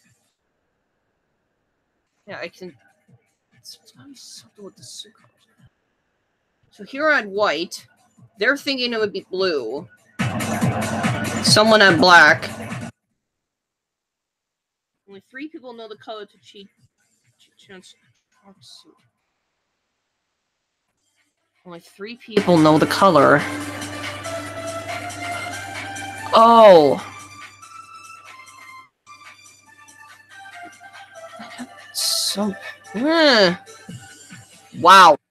I'm being. Wow. Okay, go through it. That's right. What he said just now is really odd. How do you know something like that? First of all, we know where Shihiro was headed. He was on his way to go exercise. So next we have to ask, why did he choose the specific tracksuit that he did? I think I got memorized. I think I got memorized Hiro's thing. Matched the one the culprit was wearing. So, what you're saying is, the killer was wearing the same blue tracksuit as him? Oh, it's Mondo. How did he know? I don't even have a tracksuit. Okay. Exercising sucks. I have a white tracksuit personally. Okay, I'm getting closer to this. Did any of that really help us getting closer to figuring out who the culprit is? No way. Not a chance. Okay. What he just said without even realizing it? So Mondo is the one that knows. So what? Do I just refute him with Celeste's account? Or do I memorize Kyoko's exercise thing? That's the confusing bit, because I don't know what to use to refute him. Okay, but I can see that it's Mondo. I can see that Mondo is the one that knows. But then what do I refute with, though?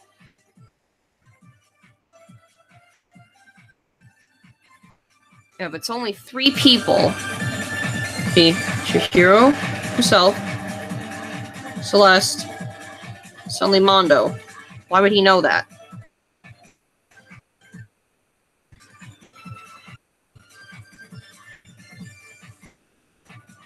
She's right. So I just hit. Okay, so I hit with the account. She's right. What he said just now is really odd. Why did he know something like that? Okay, so I gotta refute Mondo. What do you mean? The one that called. Oh, you're saying the killer was wearing the same blue tracksuit as him? No, it's wrong. Yeah, how would he know that? How would he know that? Hold on a second, Mondo. What did you just say? Huh? What'd I say? He's so confused. When Celeste testified, But thank you guys for helping me out. Thank you very much.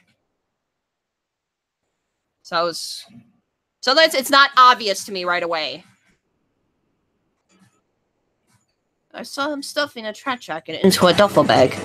And then, I assume, he headed off to exercise. She never said anything about the jacket's color. Yeah, never said a thing about it. So why did you use the hero's blue tracksuit? Hey, Celeste.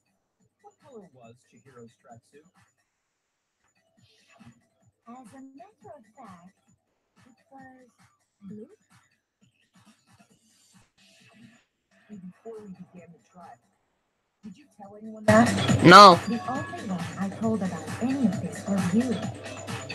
Then, Mondo, how did you know what color Chihiro's tracksuit was? That's a good question. Because I just. Unless he just guessed. No, that can't be it. No. The bag and clothes were surely disposed of by the time we began our investigation. Maybe he saw him before the The execution. only reason he could have known what color the tracksuit was is if he saw Cherry with it before he died. Cherry? Are you talking about Chihiro? So, how about it? Did you see the tracksuit or didn't you? What God? Just by chance. I just happened to see it last night.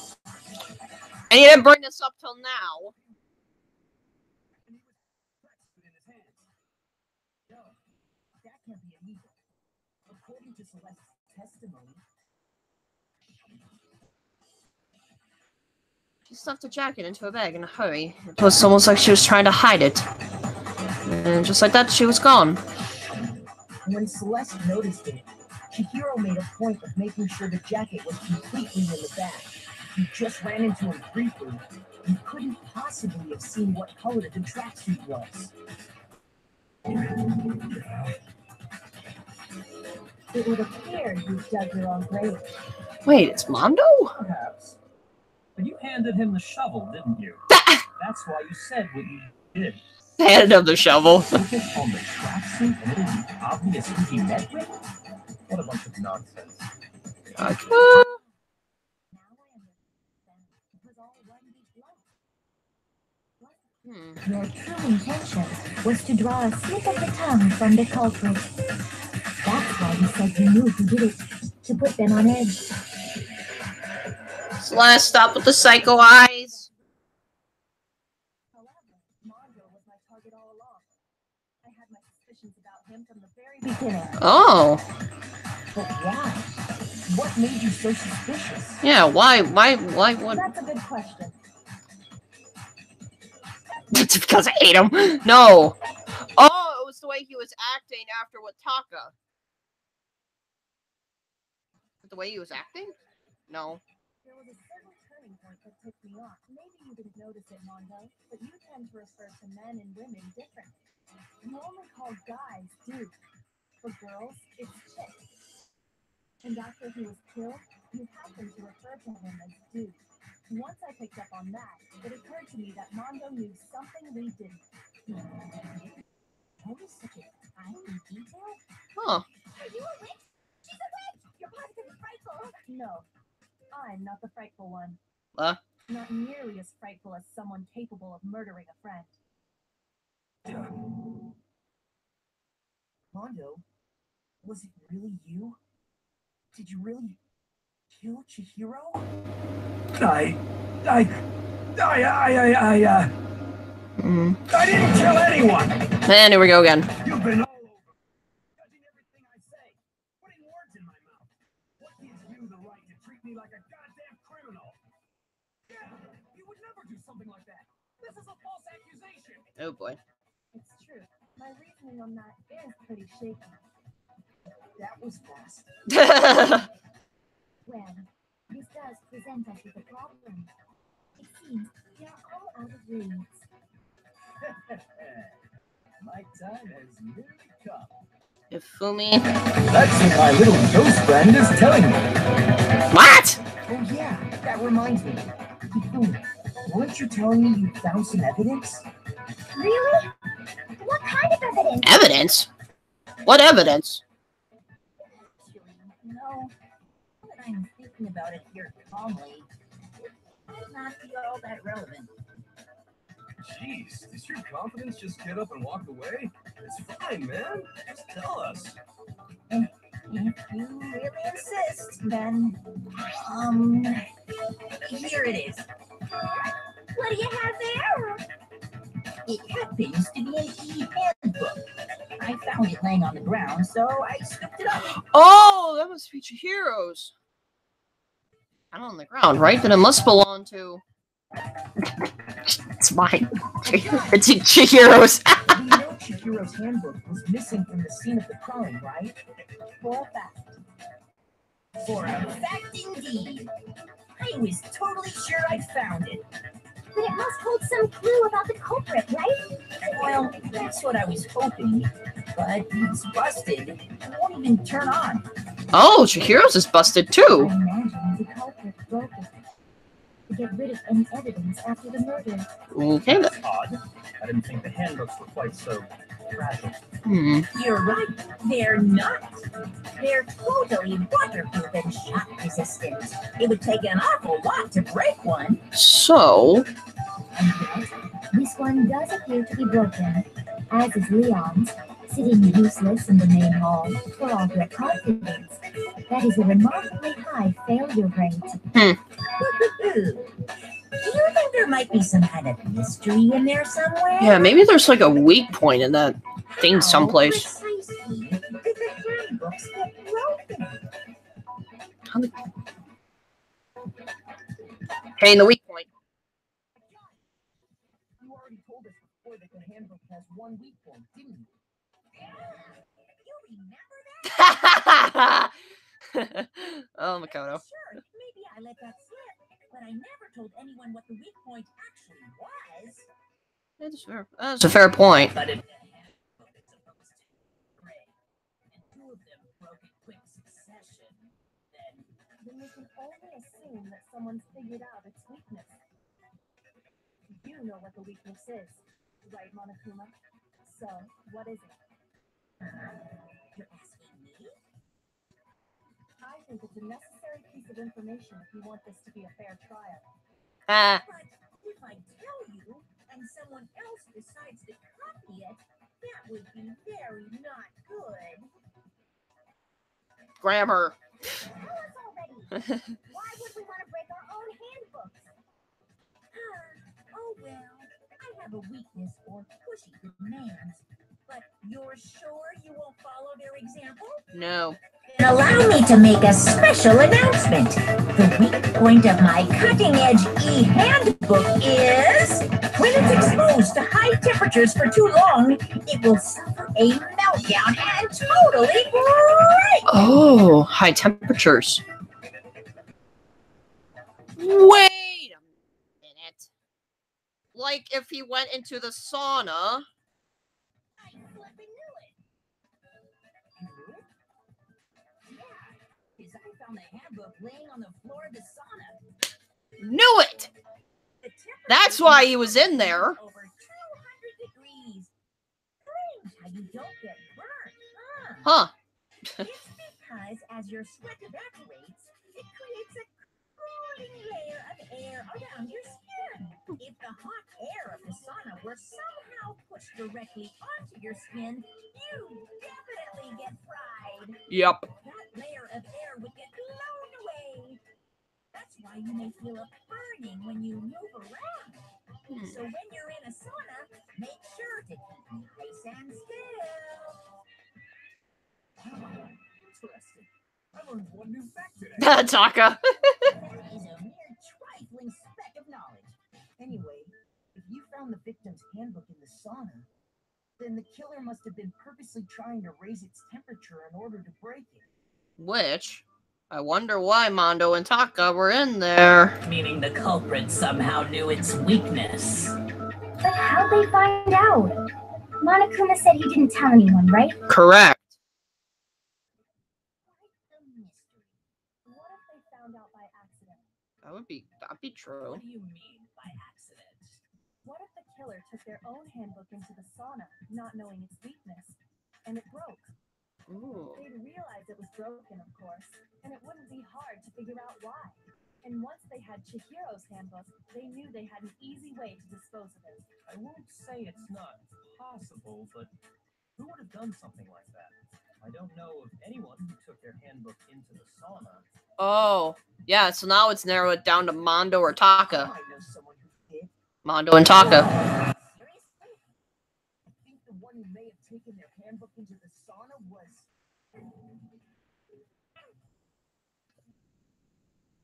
Who might have brought their handbook into the sauna? Had to be the one who wore all their clothes into the sauna. It was... Wait! Taka! I think Taka had all his clothes on yet. No. No. No, let me think. I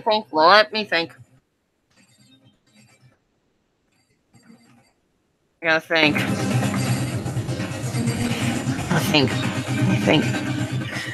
Mondo had his coat on, I think.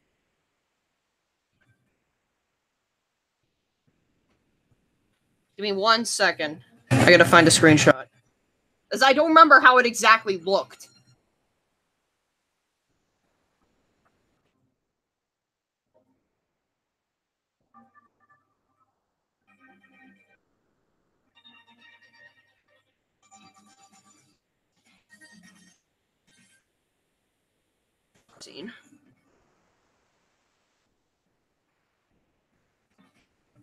Yep. It was Mondo.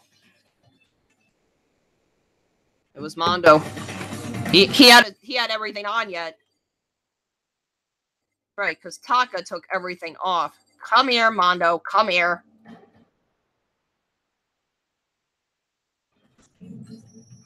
Mondo, your handbook got broken in the sauna, didn't it? What? Why? Why do you keep accusing him? Taka, shush. Mondo and Taka had an endurance contest in the sauna not too long ago. Remember? Yes, I know there is a time limit. Shut up. And for the contest, Mondo just so happened to keep his school uniform on. But little did he realize, he'd also left his handbook in one of his uniform pockets. And when it was all over, Mondo discovered that taking your handbook into the sauna could easily destroy it. No, wait, hold up. You got it all wrong. He would never kill. I don't accept this. Show me the proof. The actual solid proof. I mean, I don't want to believe it either, but... found something that proves it beyond a shadow of a doubt.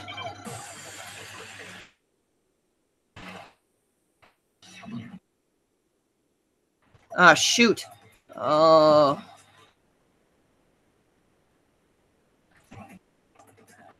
Let's test Makoto's assertion. What he says is correct. Then Mondo, you broke your own handbook. In other words, if Mondo's handbook is actually broken, then that proves that what Makoto said was right. Well, my goddamn handbook works just fine. See? Look! Makoto was wrong after all. Mondo would... Some friend you are. Sure, Mondo's handbook broke during their sauna showdown. If I can just prove that, then that will show that the handbook Mondo has must actually be Leon's. Okay. Makoto's assertion. I think it's this. You broke your own handbook. In other words, Mondo's came back through. Well, my goddamn handbook was just wrong. No, it's wrong. Correct. Okay.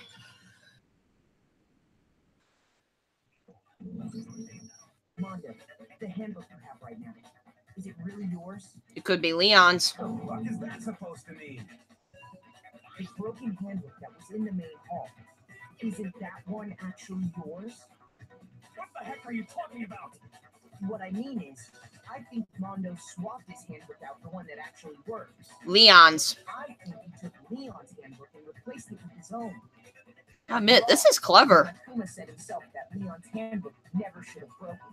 Correct. That's right. The punishment it suffered wasn't nearly enough to destroy it. So probably Leon's works just fine. The main hall is actually Mondo's. Correct. Which would mean that the handbook Mondo has right now is actually Leon's. Yes? Yep. But doesn't that violate the school regulation that says loaning out your handbook is prohibited? But it's borrowing, though, because technically the guy is dead. Here's how I look at it. There's a rule about loaning your handbook to another student, but if they're dead, they're not a student. That makes sense. It's kind of a gray area, I admit. But no worries. If anything, it just makes things more interesting.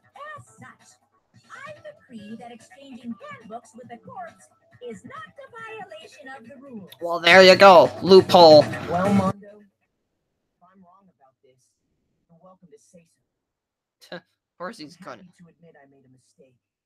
But Son of a bitch. What's wrong, bro? Come on. Tell him he's wrong. Oh dear. You are wrong. You have to be wrong. Oh dear. Everything you just said is wrong. You made it all up. Oh dear. okay, then why don't we look back on this case one more time, from the beginning? That way, everything will become clear, and we'll all see if I was right or wrong. Closing argument. Let's go. Okay. I gotta see. I gotta remember my instructions again.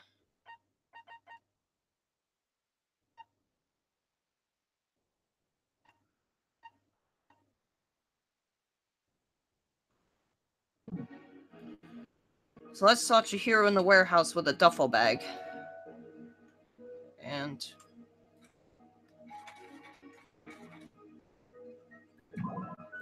okay, that's the duffel bag.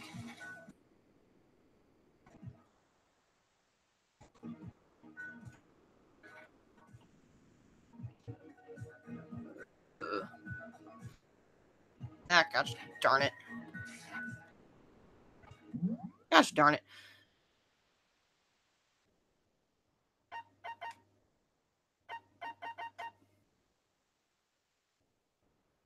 Find the panels lined up at the bottom of the screen as your job to use these panels to fill in the missing section to complete the comic.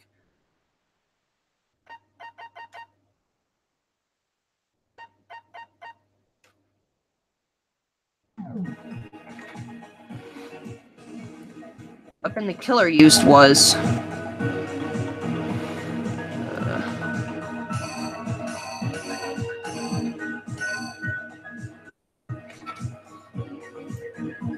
which locker room did Chihiro go into?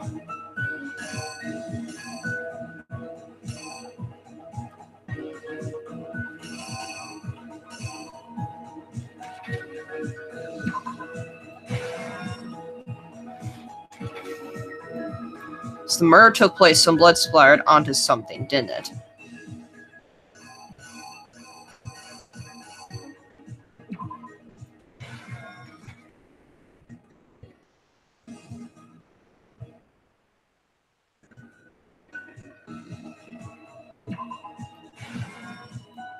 There's something everyone has that you need to get into locker rooms. So let's touch you here in the warehouse with a duffel bag and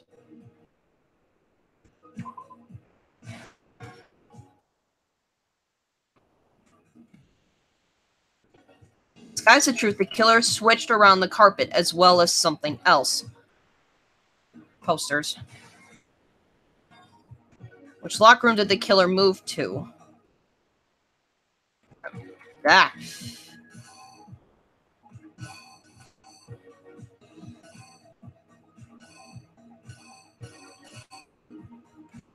Okay, here we go.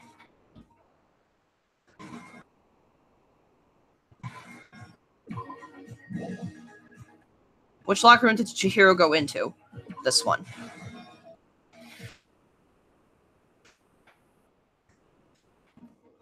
Which locker room did the killer move to? The girls.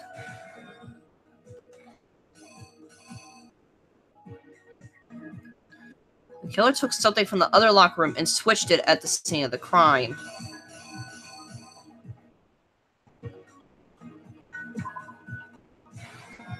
Think.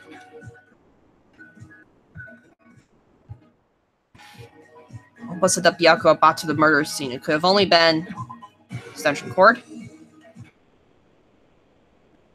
Byakuya arrived at the scene. What did he use to disguise what had happened?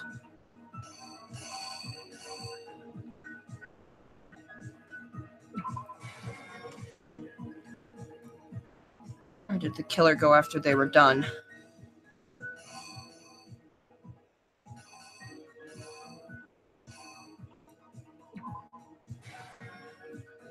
When the handbook got thrown to his sauna room, what happened to it?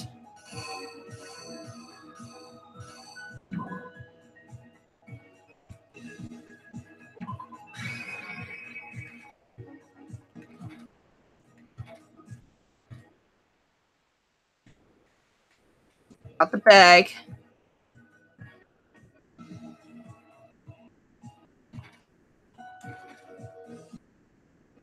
I think I have them all.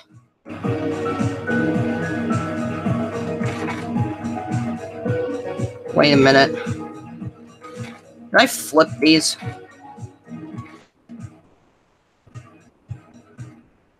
What's this again? The killer took something from the other locker room and switched it at the scene of the crime. To disguise the truth, the killer switched around the carpet as well as something else.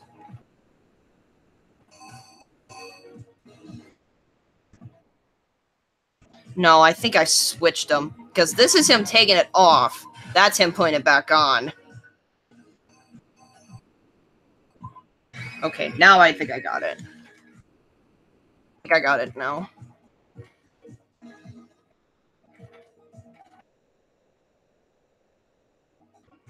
Yeah, because that's him taking it off. That's him putting it back on.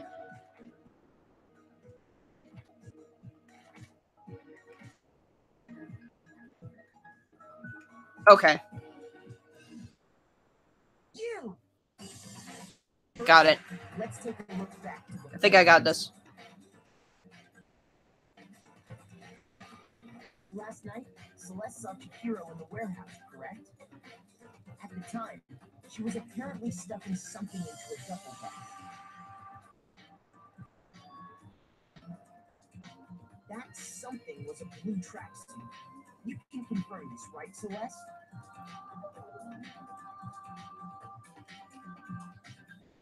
With bag in hand, Chihiro headed out, even though it was officially nighttime. She made her way to the locker room, specifically the boys' locker room. But how could the victim, who is apparently a girl, access the boys' locker room? Ah, shoot. Okay, not that one. Something everyone has they need to get into the locker rooms.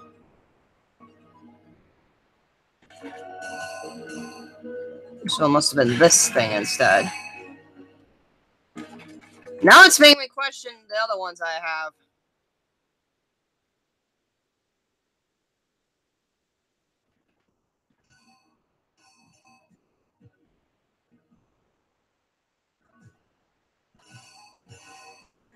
Oh, I think that's right then. The killer is you! Try this again.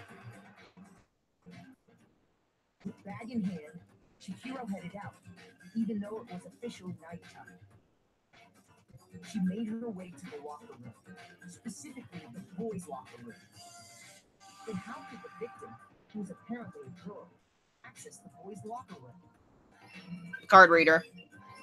Idiot. That was an idiot. Because she was really a he, which is why he was able to use his own handbook to gain entrance to the boys' locker room. Once inside, he met with someone there. And the person he met was the one who killed him.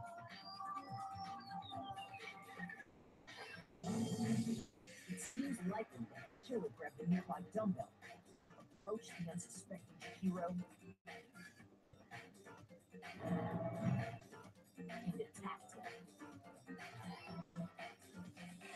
And that's where the bloodstains on the poster and carpeting in the boys' locker room came from.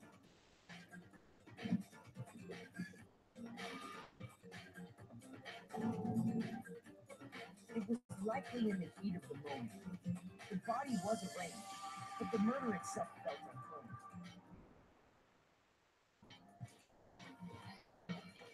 Which is why the killer hurried to try and hide the act. First, pulling up the bloodstained carpet. Then, removing the bloody poster. And finally carrying the corpse into the girls' locker room. A girl's handbook was necessary to get into the locker room, of course. But this alone doesn't prove that the killer was necessarily a girl. After all, Sayaka and Junko's handbooks had been placed in the main hall. Using one of those, a boy could get into the girls' locker room without much problem. And that's exactly how the killer did it. With the carpet and the poster they brought with them, they got to work. They changed the layout of the boys' and girls' locker room in what you might call a crime scene switch. That could have been the end of things, but no. Byakuya discovered the body and decided to intervene in this situation, making things even more complicated. So, after stumbling on the crime scene, he went and grabbed the extension cord from the library, and then he got to work. Wow. This was nuts. He used the cord to string up Chihiro's lifeless body.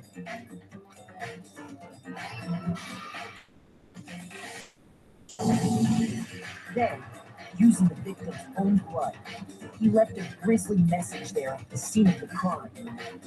He wanted to create the illusion that Genocide Jack was responsible for the slaughter. And around the same time that Byakuya was putting together this facade, the killer, having already disposed of Chihiro's bag and other belongings, arrived at the sign. There, they planned to destroy the last piece of evidence, Chihiro's handbook.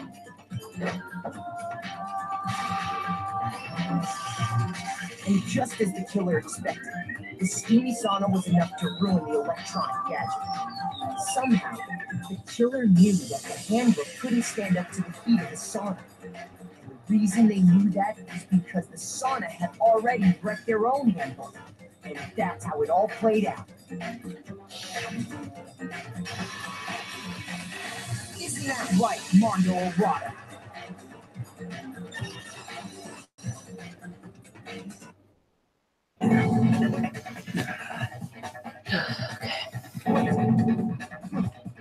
This can't be right.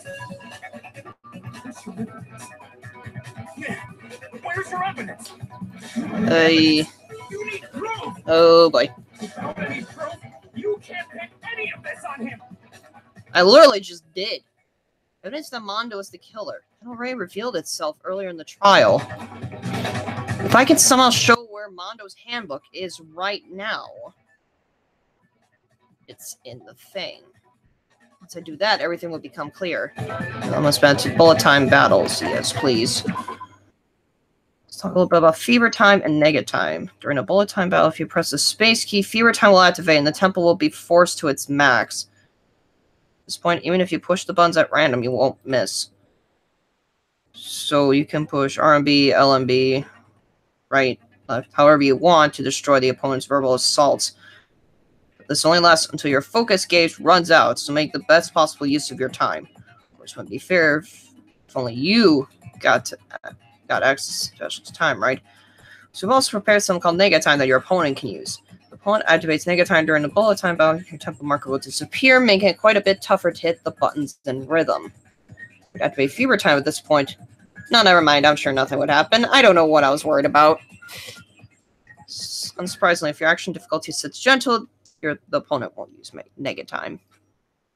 Well then, good luck and have fun.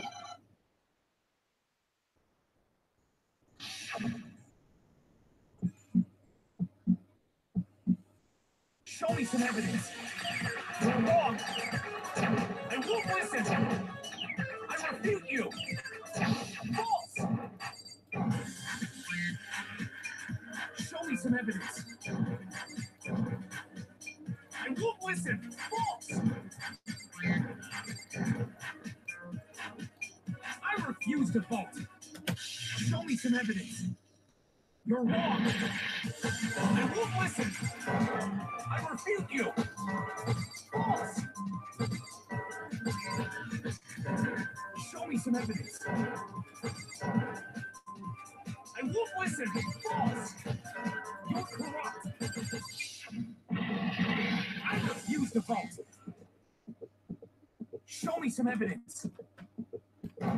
This should prove it.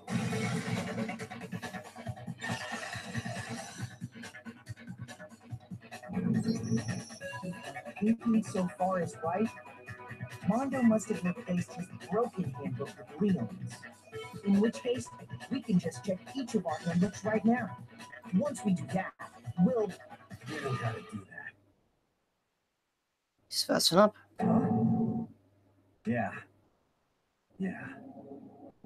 I did it. I killed him. Wow. I didn't even have suspicions on him at all.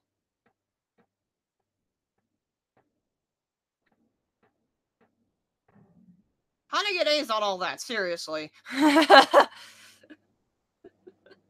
then. Yay, coins. I can go get more stuff. Bro, what are you saying? Oh boy, Taka. Oh boy. I got no choice, man. After hearing all that, I gotta just give up. I wonder what his secret was, though. Go ahead, Monokuma. Get it over with. Ask for the goddamn verdict. At least I don't have to worry about him swearing now. Oh. Talk. Time for the moment we've all been waiting for. Grab your lever and give it a yank. Who will you elect as the blackened this time around? Will you make the right choice or the dreadfully wrong one? What's it gonna be? What's it gonna be? Monokuma. Oh boy.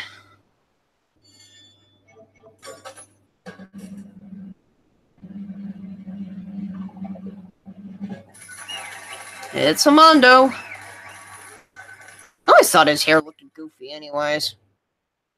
He wasn't my favorite, let's put it that way. Uh-oh. This time it looks like you got it right again. Yes, it is so. The blackened that killed Chihiro Fujisaki was Mondo Owada! Oh boy. In case you're wondering, the vote was not unanimous. Kiyotaka chose the wrong answer. You're treading very close to the danger zone, Mr. Ishimaru. You need to be more careful. I refuse to believe it. There's no way. No way he would kill someone. Sorry. What is this? Why are you apologizing? Why? Why?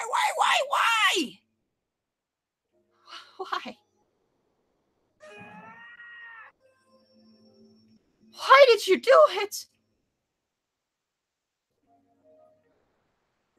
That's crazy, and they just kind of made up with buddies earlier. Now then. Well, it looks like Mondo's taking a vow of silence, so allow me to explain on his behalf. The story of the murder this time is the sad story of two men. Oh, but for anyone who doesn't really want to hear it, you can hit the control key to fast forward the text. No, I want to hear this. I'm hearing this. I'm gonna hear this. Anyway, there was once a young boy, and his name was Chihiro Fujisaki. Dream inferiority complex regarding his own lack of strength. You're so weak even though you're a boy. He'd heard things like that as long as he could remember, and he couldn't overcome his weakness. On the contrary, he tried to hide and bury himself further and further into that weakness, to take on the fragile form of a petite young girl. He had chosen that as his way out. Now nobody will be able to say anything about even though you're a boy. But no matter how tightly he wrapped himself up in that shell, the inferiority complex had already taken root deep inside of him, and was not so easily weeded out. As it turned out, the shell was completely empty. The complex didn't disappear, instead it only grew stronger and stronger. I'm weak. Weak, weak, weak, weak, weak, weak, weak, weak. Once the killing game had begun here at the school, he had no choice but to accept this fact. After all, this world is survival of the fittest. If you're not strong, you don't survive. And then the lovely and hateful Monokuma announced the revealing of the embarrassing secrets. Which, of course, includes Chihiro's embarrassing secret, which I have more than willing to divulge. Even though he dresses like a girl, Chihiro is actually a boy. Hey, And that was something Chihiro couldn't let anyone find out, no matter the cost. If that was revealed, it would be the end. The hardened shell would crack, the armor would fall away.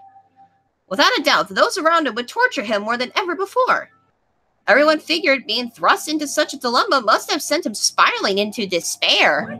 And yet... I'm sorry. Sorry, I don't really want to talk about it right now. But I also don't want to leave things the way they are, so maybe I can talk about it later? After I try my best to become strong, then I can tell everyone. Oh, yeah. Annoyingly, he used the threat of discovery to motivate himself to become stronger. that's right. Now's my If chance. I want to change, I'm going to get stronger and accept who I am. Strong enough so that when someone says, even though you're a boy, I'll be okay. I'll get better. With that thought at the front of his mind, he resolved to take immediate action. And so, that day he made the commitment to begin exercising. He was prepared to retrain his mind and body. But sadly, that would be the first and only chance he would get at it. hey, When he decided to start exercising, he thought it would be good to ask for someone's help. But he wanted to tell that person his secret first, and then ask them to help him from there. And the person he went to... Yeah, that's right. Mondo. It was me. Yep, it sure was! The biker gang fella had been painfully clear about how important his manly promises were. So Chihiro probably figured that even if he confided in Mondo, his honor would make him keep the secret. Plus, Mr. Macho Mondo was the very symbol of a strong man that Chihiro had always aspired to. Maybe talking to Mondo about it will give me some courage. So he went and asked Mondo to help him become strong. I think Monokuma was probably supposed to say that. That was his aspiration. And he thought that only with Mondo's support would he ever be able to come close to that. correct. That must be why Mondo did what he did to keep the promise he'd made to Chihiro.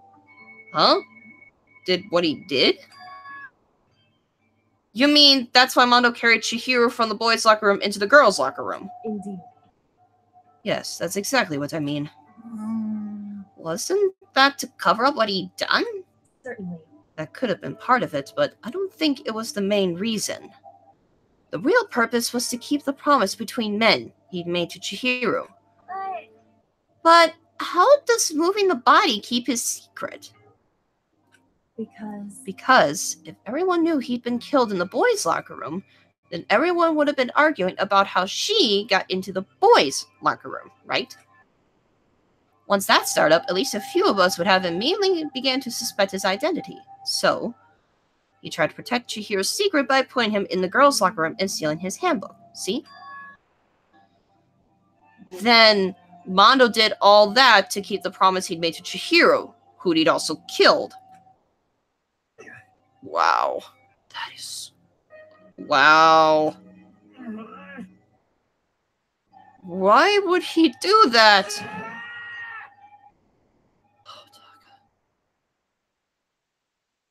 The more I hear you talk, the more I don't understand. I mean, you guys trust each other, right?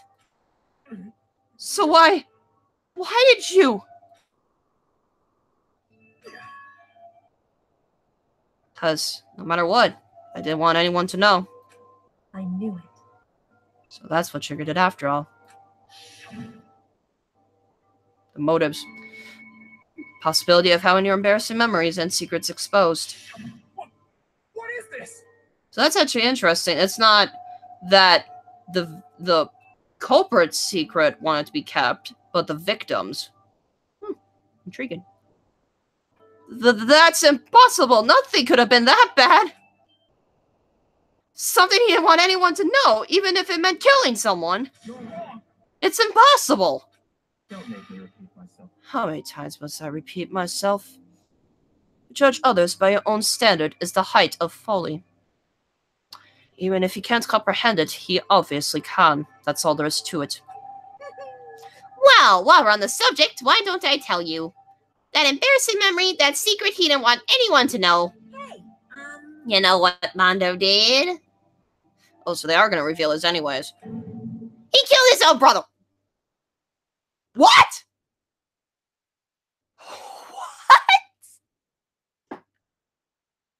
Oh, goodness gracious alive. That has got to be a lot of baggage. Goodness gracious.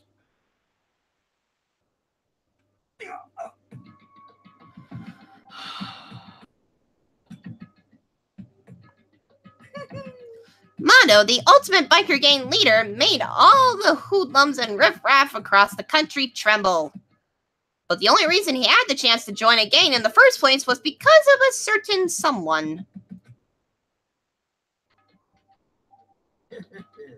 Mondo's other brother's name was Daya Owada. Mondo had nothing but respect for him. It was because of Daya that Mondo ever got on a motorcycle. Mondo's brother was his only family growing up. He was the only one Mondo could trust or respect. He wanted to measure up to his big brother, so he imitated him in everything he did. I guess that's where the hair came from. Mondo was the epitome of the starry-eyed kid brother. Meanwhile, the charismatic older brother had put together a local motorcycle gang. Before anyone knew it, it had grown into the biggest biker gang in the country. Daya, the older brother, number one in the gang, and his number two, his younger brother, Mondo. In the beginning, everything was peaches and gravy. But when Mondo started to think about how he would have to take over the gang from his brother someday, his brother's greatness, his reputation, began to gnaw on Mondo's very soul. Kid's gonna take over for Daya, huh? I created this game with his bare hands. Mondo's just along for the ride. Someone like that really be our leader? All that'll do is make the gang look bad. Almost every day, Mondo heard the gossip and whispers of the other members of the gang, which is why...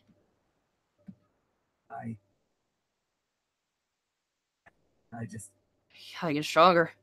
Stronger than Daya. Once. Just one time. No matter what, I gotta win. Don't fuck with me. I don't care what it takes. I gotta come out on top. And on the night of his amazing brother's retirement ceremony, Mondo challenged him to a street race, But during the race, tragedy struck. Crazy time. The kid brother pushed ahead with reckless abandon, eager for victory, and dashed into oncoming traffic. Oh my gosh, dude, you're an idiot! But suddenly... Oh. Oh, dear. Laying in his kid brother's arms, the older brother delivered his final words. I'm bad, kid. I messed up. Sorry. Of course, he knew it was his brother's fault, but Daya never blamed him for what happened. Hey, kid. This is up to you. No matter what, you gotta keep the gang together. Because it's the team. You and me put together. It's a promise between men. He decided to hide the truth of what happened from everyone else in the gang, in order to keep the gang together and keep the promise to his brother. He could never admit to anyone that it was his own weakness that had caused the accident. And as a result, he became the leader. The team was made even stronger under the banner of the kid who'd bested his big brother. Daya was going to lose to his kid brother, so he got stupid and got himself killed. That became the explanation for what happened. Mondo's lie became the truth. He wanted to lead the team so bad he was willing to tell all kinds of lies about his brother. I just... Strong. Strong. And yet, as soon as our killing game began, he realized, no matter how tough he pretended to be, he was just another weakling that could die in an instant. And then the hateful Monokuma announced the revealing of the embarrassing secrets. At that point, it was clear I would have no problem shedding light on his secret. Mondo killed his own older brother. And no matter what, I couldn't let the other gang members find out. If that happened, everything would have been ruined. Everything me and my brother had worked to create would have been destroyed. His death, all the guilt I've been carrying around, it all would have been for nothing. So that's why.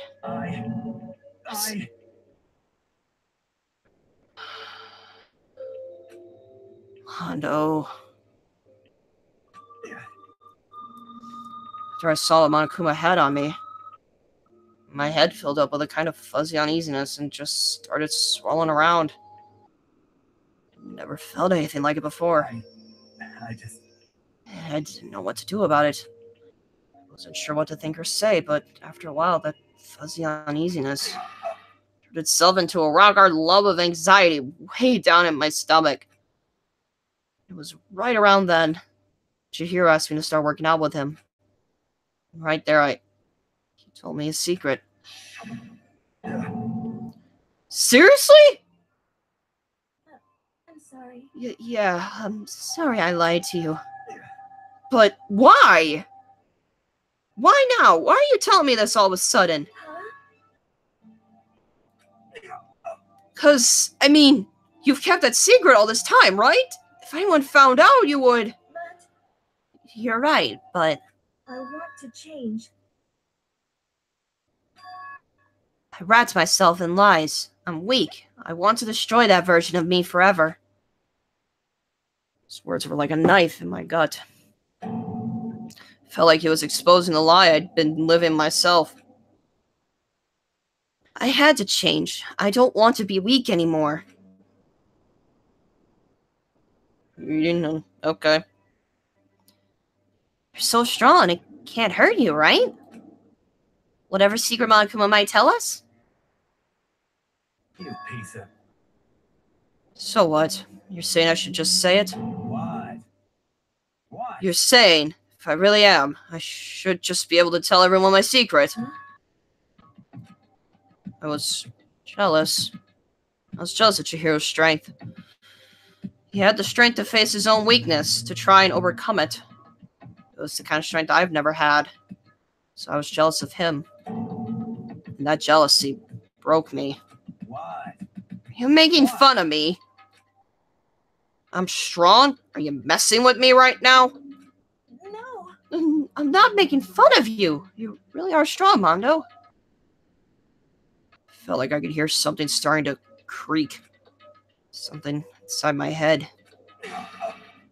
What did he want me to do? What was I supposed to do? Was I supposed to just sit back, let my secret get revealed, and ruin everything? What's wrong? Damn you! Why do you have to tell me all that? Are you trying to rub my failure in my face? I just wanted to. No, I just really admire you. I admire your strength. Yeah, that's right. That's right. I am strong. Strong. I'm strong.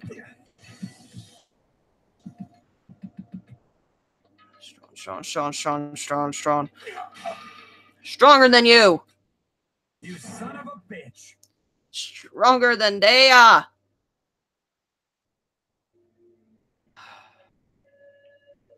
Don't remember anything after that.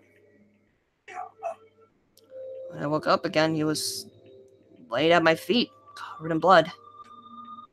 I had the dumbbell in my hand, and I was just staring at him, down at the ground. Hey! I killed him. I killed Chihiro. Even after all this time, I'm still just as weak as I've always been. And thanks to that, I did something I can never take back. Nope. Oh, no. He was normally so aggressive, so angry. He hid that weak side away from everyone. That was his secret. A weakness like that lived in a heart like his, and it turned him cold-blooded. Gosh darn it.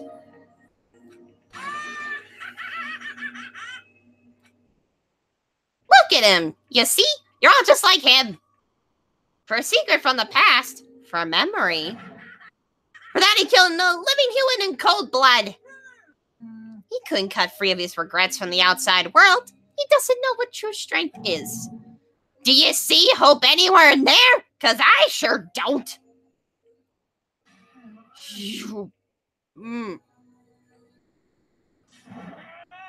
Just shut up! Go ahead, say that again, I dare you! Okay, I'll say as many times as I want. Is what I want to say, but unfortunately, I can't do that right now because the time for punishing is fast approaching. Punishing? You kidding me?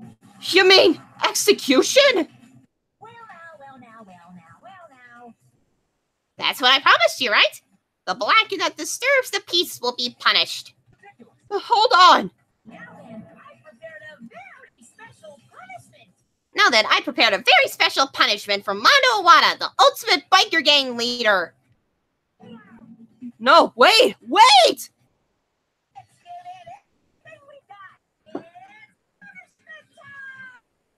I know, just Taka's reaction to this is just... Ugh. I mean, I'm not one that cries often, but this actually does make me feel bad for Taka. It actually does. I said wait! Goodness gracious. Sorry, man. I couldn't keep the promise we made. From one man to another.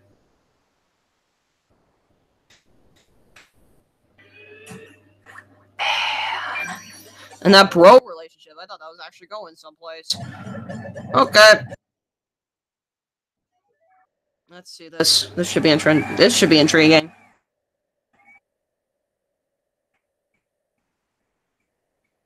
You're confusing me. What the? Huh? Okay.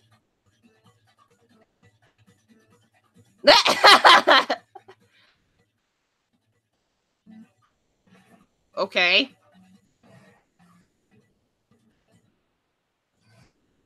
Well, cage of death.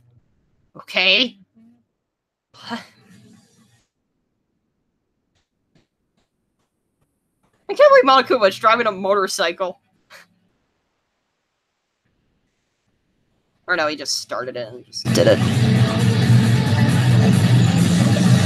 That! Ooh!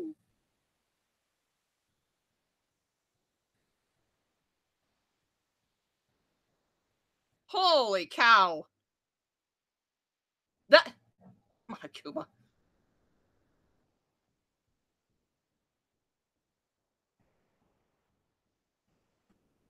Oh, goodness.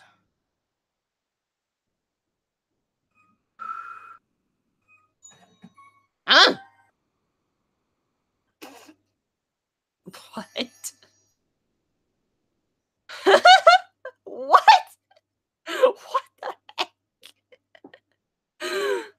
Okay. Laugh at death, and your soul will forever be at peace. Oh. That can't be. My brother. The murder and another execution. I want to feel again. Everyone's lives are taken so lightly here. I feel like I might be going mad. Maybe I'll just let it happen.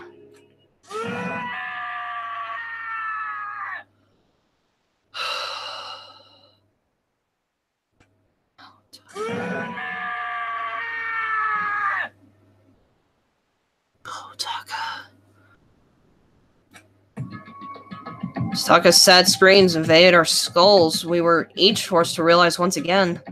But he, of course, he had to. What a disappointment. It's just the end of the game. Pyagua! You're completely insane. You know that? A game? One of our friends is dead. Do you realize that? Naturally. Of course I do. Because this game is life or death. Hey, I don't have anything to say to you. I don't have a response except that. however, I just don't understand why. Why do you go out of your way to disguise Mondo's crime? What? Why? Isn't it obvious? Because it made things more interesting. His voice was calm, emotionless, like the voice of death. Chilled me to the bone.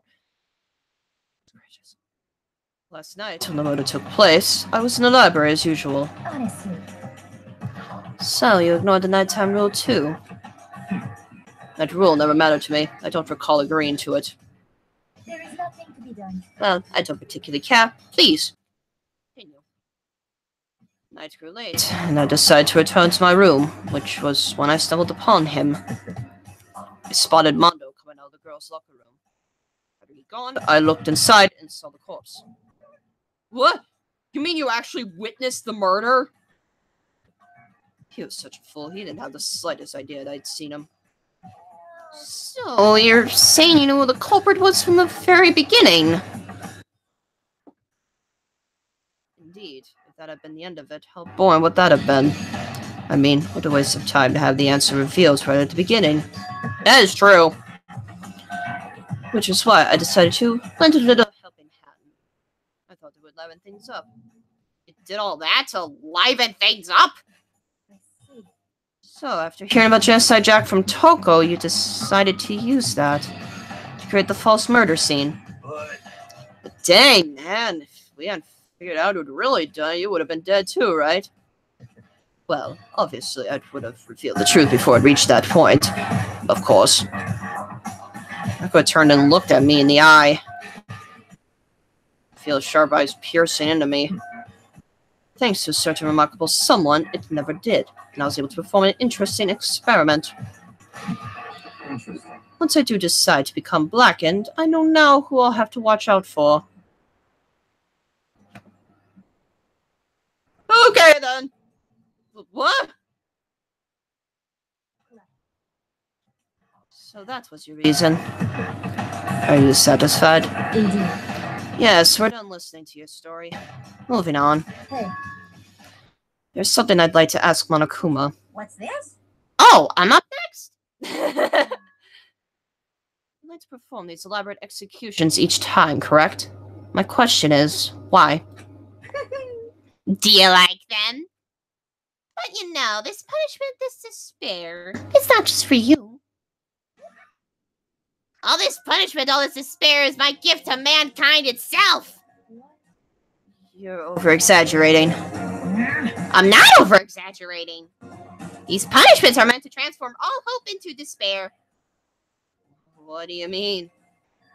Mean? Mean? Mean?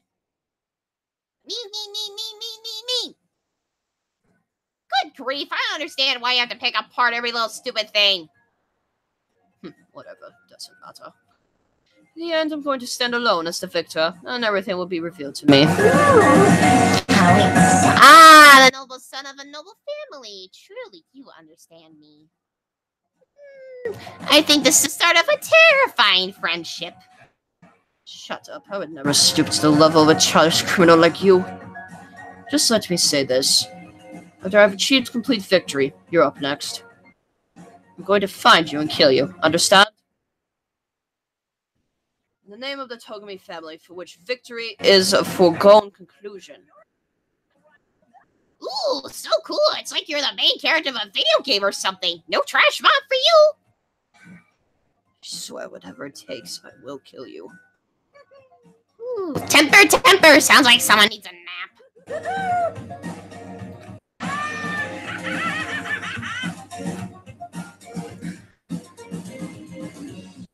I really still hate Mondo to this day. Chihiro's death angered, saddened me the most of all the games. All Chihiro wanted to do was get stronger and he killed him. Yeah, that is actually kind of true.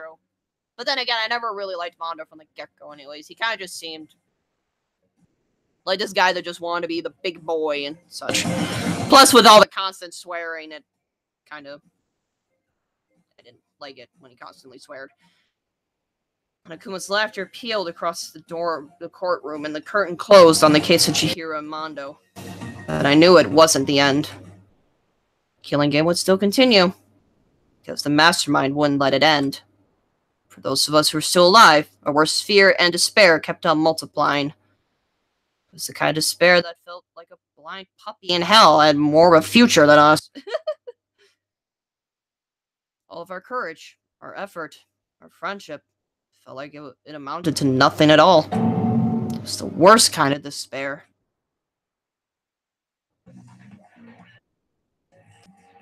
Well, anyway, like I was saying, this is a pretty good spot. Yeah, a really good spot. Huh? Anyway, isn't it amazing how that girl went and killed someone before things even had a chance to get boring? Once things really get moving, it'll be like a roller coaster. There won't be any stopping it. Fear and despair charge forward at a speed nothing can hope to match. But I must admit, I'm disappointed. I went to all the pain and effort of making you part of the group, and you couldn't play your part. You do remember you were supposed to make the first move, right? Huh? Well, no biggie. Nothing we can do about it now. So just do your best to make things more exciting from now on, okay? Huh? After all, that's what everyone wants to see. There's one thing I'd like to ask you. I know my instruments. Fire away. Ha! Who is it? The 16th high school student, I mean. Yeah. My, you really took me by surprise there. I know I said you could ask anything, but super denied, ultra denied, demonic denied. That's my ace in the hole. And nobody be dumb enough to reveal that, right? No matter how close they were to their friend. Kuma is savage. He is a savage. Dude, boys, life with despair. And holy cow, we're down to 10. We are down to 10. To be continued.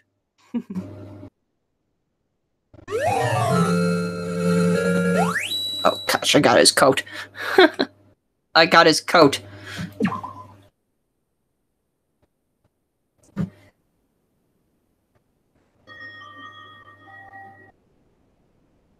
Alright. Let's just do this little snippet here.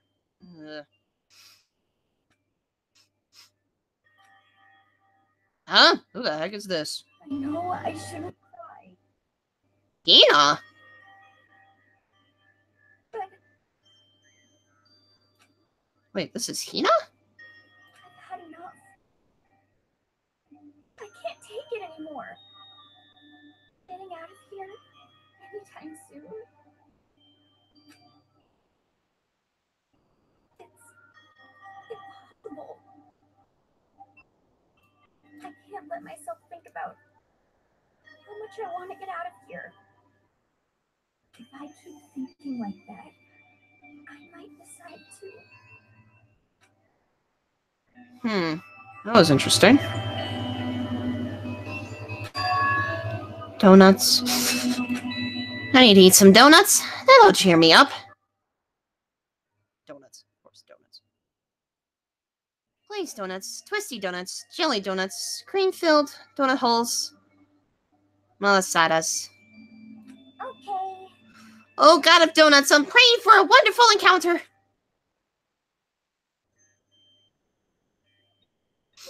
I'm sorry. Please forgive me for breaking the nighttime rule. Right now, for me, donuts are absolutely necessary. What? Huh? What's the grinding? What's that sound? Sounds like it's coming from the bathhouse. But I'm super scared, but... Is someone there?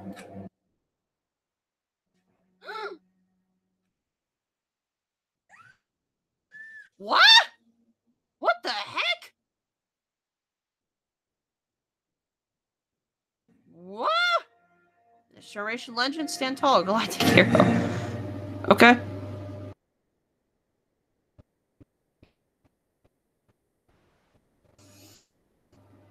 Okay. I think we're gonna stop here. Actually. Well, if I can, that is.